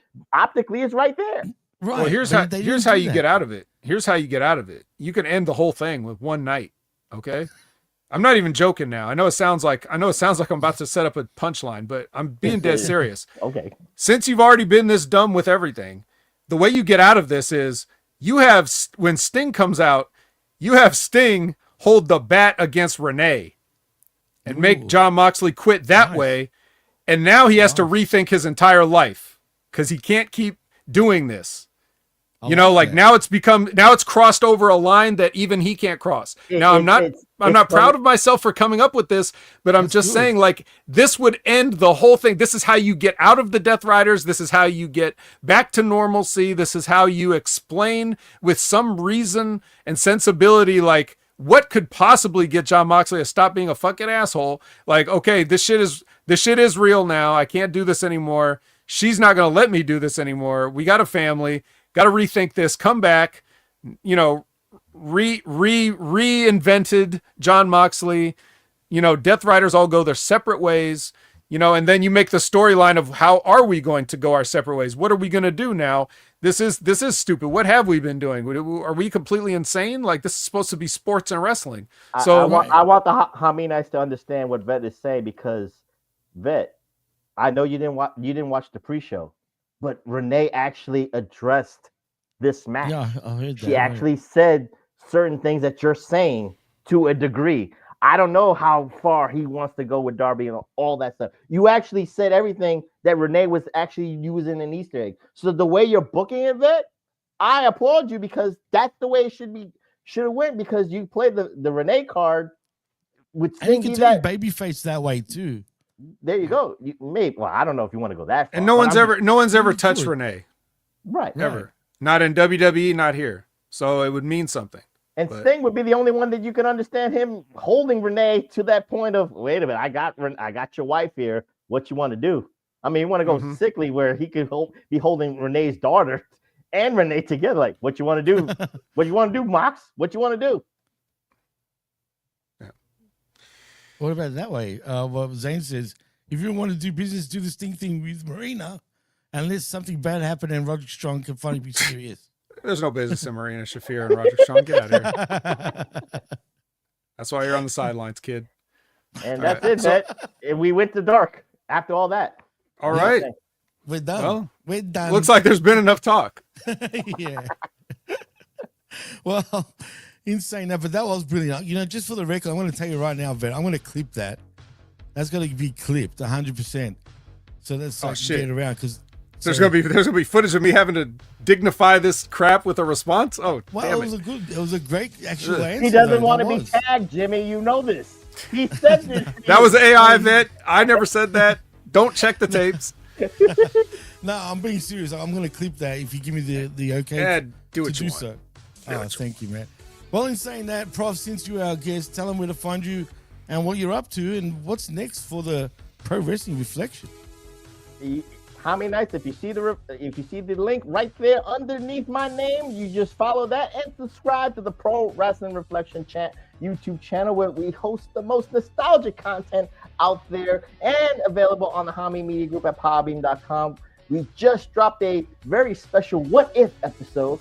What if Brock Lesnar never left the WWE in 2004? So it was an interesting discussion between myself and the Tommy Wonder. So check that out and subscribe to my page, the Pro Wrestling Reflection, on YouTube. Thanks, guys, for having me on. Absolutely. It's a pleasure, as always. Vet, tell them what you're doing and what you're up to, even though everyone knows it's Opinion Haver everything.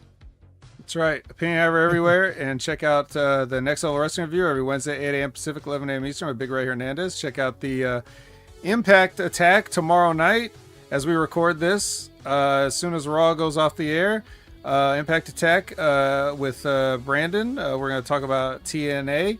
So please join us for that. Check out the Wrestling with Rogers. No episode this past week, but they should be back this Friday with a new Q&A at their concrete time of 9 a.m. Pacific, noon Eastern. Check out Stevie Richards Show with a new episode every Friday. God knows there's been so many fan questions. They've had to do a 2-parter. Will they make it a 17-parter? Who knows? But check out the Steve Richards Show every Friday, and check out Limpin' Ain't Easy. Timmy Baltimore 2-part episode with ODB Boom up on the channel now, part 1 and 2, and look forward to a new episode, I believe, on Wednesday. That's it for me. And just once again, check out the Pro Wrestling Reflection. Like you said, Prof, what happens if Lesnar actually didn't leave WWE in 2004? I just had to show it because I didn't realize we had it right there and it was there, so that's cool. But as far as I go, all I'm going to say is like and subscribe right here as it come up on the screen on Hammy Media Group's YouTube channel. We appreciate it once again because the numbers are up. We're up to 1,900 now subscribers. Keeps going up every month, so we appreciate you all. And of course, please just share it out there. Give it more likes. Tell your friends. Do everything possible to get us out there. And that's about it for me. Other than if you want to find me, you can at the PWC Network. In saying that, I am Jimmy T. He is the best in the world, Jamie the Vet Williams. And that is the magnanimous, the glorious, the Professor Chabelo Vera Cruz. And you've been listening and watching the Wreckage.